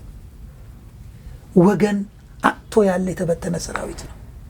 አሁንም ይህንን የሚሰማ የመንግስት አካል ቢኖር በእውነት እነዚህ ነገሮች እንዲታረሙ መንግስት ያቀረብናቸውን አቤቱታዎች ሕክምናና ጡረታችንን በድር የተቀመጠ የባንክ አካውንታችንን ብሎክ ተደርጎብናል፣ እሱን እንድናንቀሳቀስ የተወረሱ ክበባቶች አሉን፣ ክበቦቶቻችን ተመልሰውብን መገናኛ እንዲሆነንና እንድንጠቀምበት እንዲያደርግልን ሲሆን እግዚአብሔር ባርኮታል። መንግስት በካሳ የተወሰዱ ክበቦቻችንን ምትክ ቦታ ሰጥቶን እኛም ወያኔዎቹ እንደገነቡት አንድ ፋውንዴሽን ገንብተን የምንገናኝበት ሁኔታ እንዲፈጥርልን ይሄ መልእክት ለመንግስት እንዲደርስልኝ እፈልጋለሁ። ምክንያቱም ሀገራችንን አገልግለን ከሀገራችን ተጠቃሚ እንዳንሆን ያደረገን ታሪካዊ ጠላቶቻችን በሰሩት ሴራ የኛ ወገን የሆኑ መንግስት ሆነው በጊዜው በተቀመጡ ሰዎች የተበደልን ሰዎች ስለሆንን ሲሆን ካሳ ይገባናል። መንግስት ይህን ቢያደርግልን ድምፃችንን ሰምቶን ቢመልስልን ደስታዬ ነው። ይህንን ከተቻለ አድርሱልኝም ለማለት ነው። ብዙዎቹ አድርሱልኝ ይላሉ፣ የሚደርስ ከሆነ ማለት ነው። እንግዲህ መንግስት ይሰማል፣ በራሱ ቀጥታ ባይሆንም በተለያዩ መንገዶች ይሰማሉ። ይሄ ሀሳብ እንግዲህ ይተላለፋል ብለን እናስባለን፣ መንግስት ጋር ይደርሳል ብለን እናስባለን። ቀረ ባነሳው የሚሉት ሀሳብ የመጨረሻ እድል ስጦት። ሁሉን ነገር ብለነዋል፣ እግዚአብሔር ይመስገን። እኔ የቀረ የምለው ነገር የለኝም። እግዚአብሔርን መቼም በነገሮቻችን መጨመር ጥሩ ነው። እድሜያችንም ለዛ ስለሚፈቅድ ሀገራችንን ሰላም ሆና ህዝባችንም ወደ ማስተዋል መጥቶ ማድረግ የሚገባውን እንዲያውቅ መጥፎውን ነገር እንዲጸየፈው ከመልካም ነገር ጋር እንዲተባበር ይህን መልእክቴን ማስተላለፍ እፈልጋለሁ። መንግስትም የህዝቡን ሁኔታዎችን ተመልክቶ ማስተካከል የሚገባውን ነገር ቢያስተካክል በጣም ደስ ይለኛል። አሁን ያለንበት ሁኔታ መሰባሰብ የሚገባን እንጂ የምንለያይበት ጊዜ አይደለም። በዙሪያችን ያሉ ጠላቶቻችን መጥፋታችንን ሲፈልጉ እኛ ደግሞ አንድ ሆነን ልንወጣ ይገባል። መለያየትን ከመካከላችን ማስወገድ መቻል አለብን። አንድነት ኃይል ነው። ዛሬ በ90ኛው የአየር ኃይል በዓል አከባበር ላይ የተመለከትናቸው ሁኔታዎች ደስ የሚያሰኙ ናቸው። አንገታችንን ቀና ብለን እንድንሄድ ሊያደርጉን የሚችሉ ናቸው፣ የሚያስደስቱ ናቸው። እነዚህ ነገሮች ላይ ደግሞ አንድነት ስንጨምርበት ደግሞ የበለጠ ኃይል ስለሚሆነን በዚህ ጉዳይ ላይ ሁላችንም መተባበር መቻል አለብን። የእናንተ ሚዲያ በዚህ አይነት መልኩ ደግሞ ጋብዞ እንዲህ እኔ ውስጥ ያለውንም ሀሳብ እንዳወጣ እድሉን ስለሰጠኝ እጅግ አድርጌ አመሰግናለሁ። በእኔ በኩል ማስተላለፍ የምፈልገው አንድ እንሁን፣ አንድ ሆነን እንራመድ። ለጠላቶቻችን አስፈሪ መሆን የምንችለው ለኛም በረከት መሆን የምንችለው አንድ ስንሆን ነውና አንድ እንሁን። አንድነታችን እንድናጠነክር መንግስትን በአንድነት ላይ የበለጠው ስራን እንዲሰራ አጥብቄ እመኛለሁ። አመሰግናለሁ። እኔም ለሰጡኝ ውድ ጊዜዎት በጣም አመሰግናለሁ። በጣም እያመሙትም ጊዜዎትን ለሰጥተውኛል። ሀሳቡትን ለማጋራት እዚህ ድረስ መጥተዋልና ክብር ይገባውታል። መንግስትም ያነሱትን ሀሳቦች ይሰማል ብለን እናስባለን። በድጋሚ ሌላ ጊዜ እንገናኛለን ብዬ አስባለሁ። አመሰግናለሁ። ውድ አድማጭ ተመልካቾቻችን ለዛሬ የነበረን ፕሮግራም ይህን ይመስላል። በሚቀጥለው ሳምንት በሌላ እንግዳ ከሌላ ሰው ጋር በሌላ ሀሳብ እንገናኛለን። መልካም ጊዜ ይሁንላችሁ።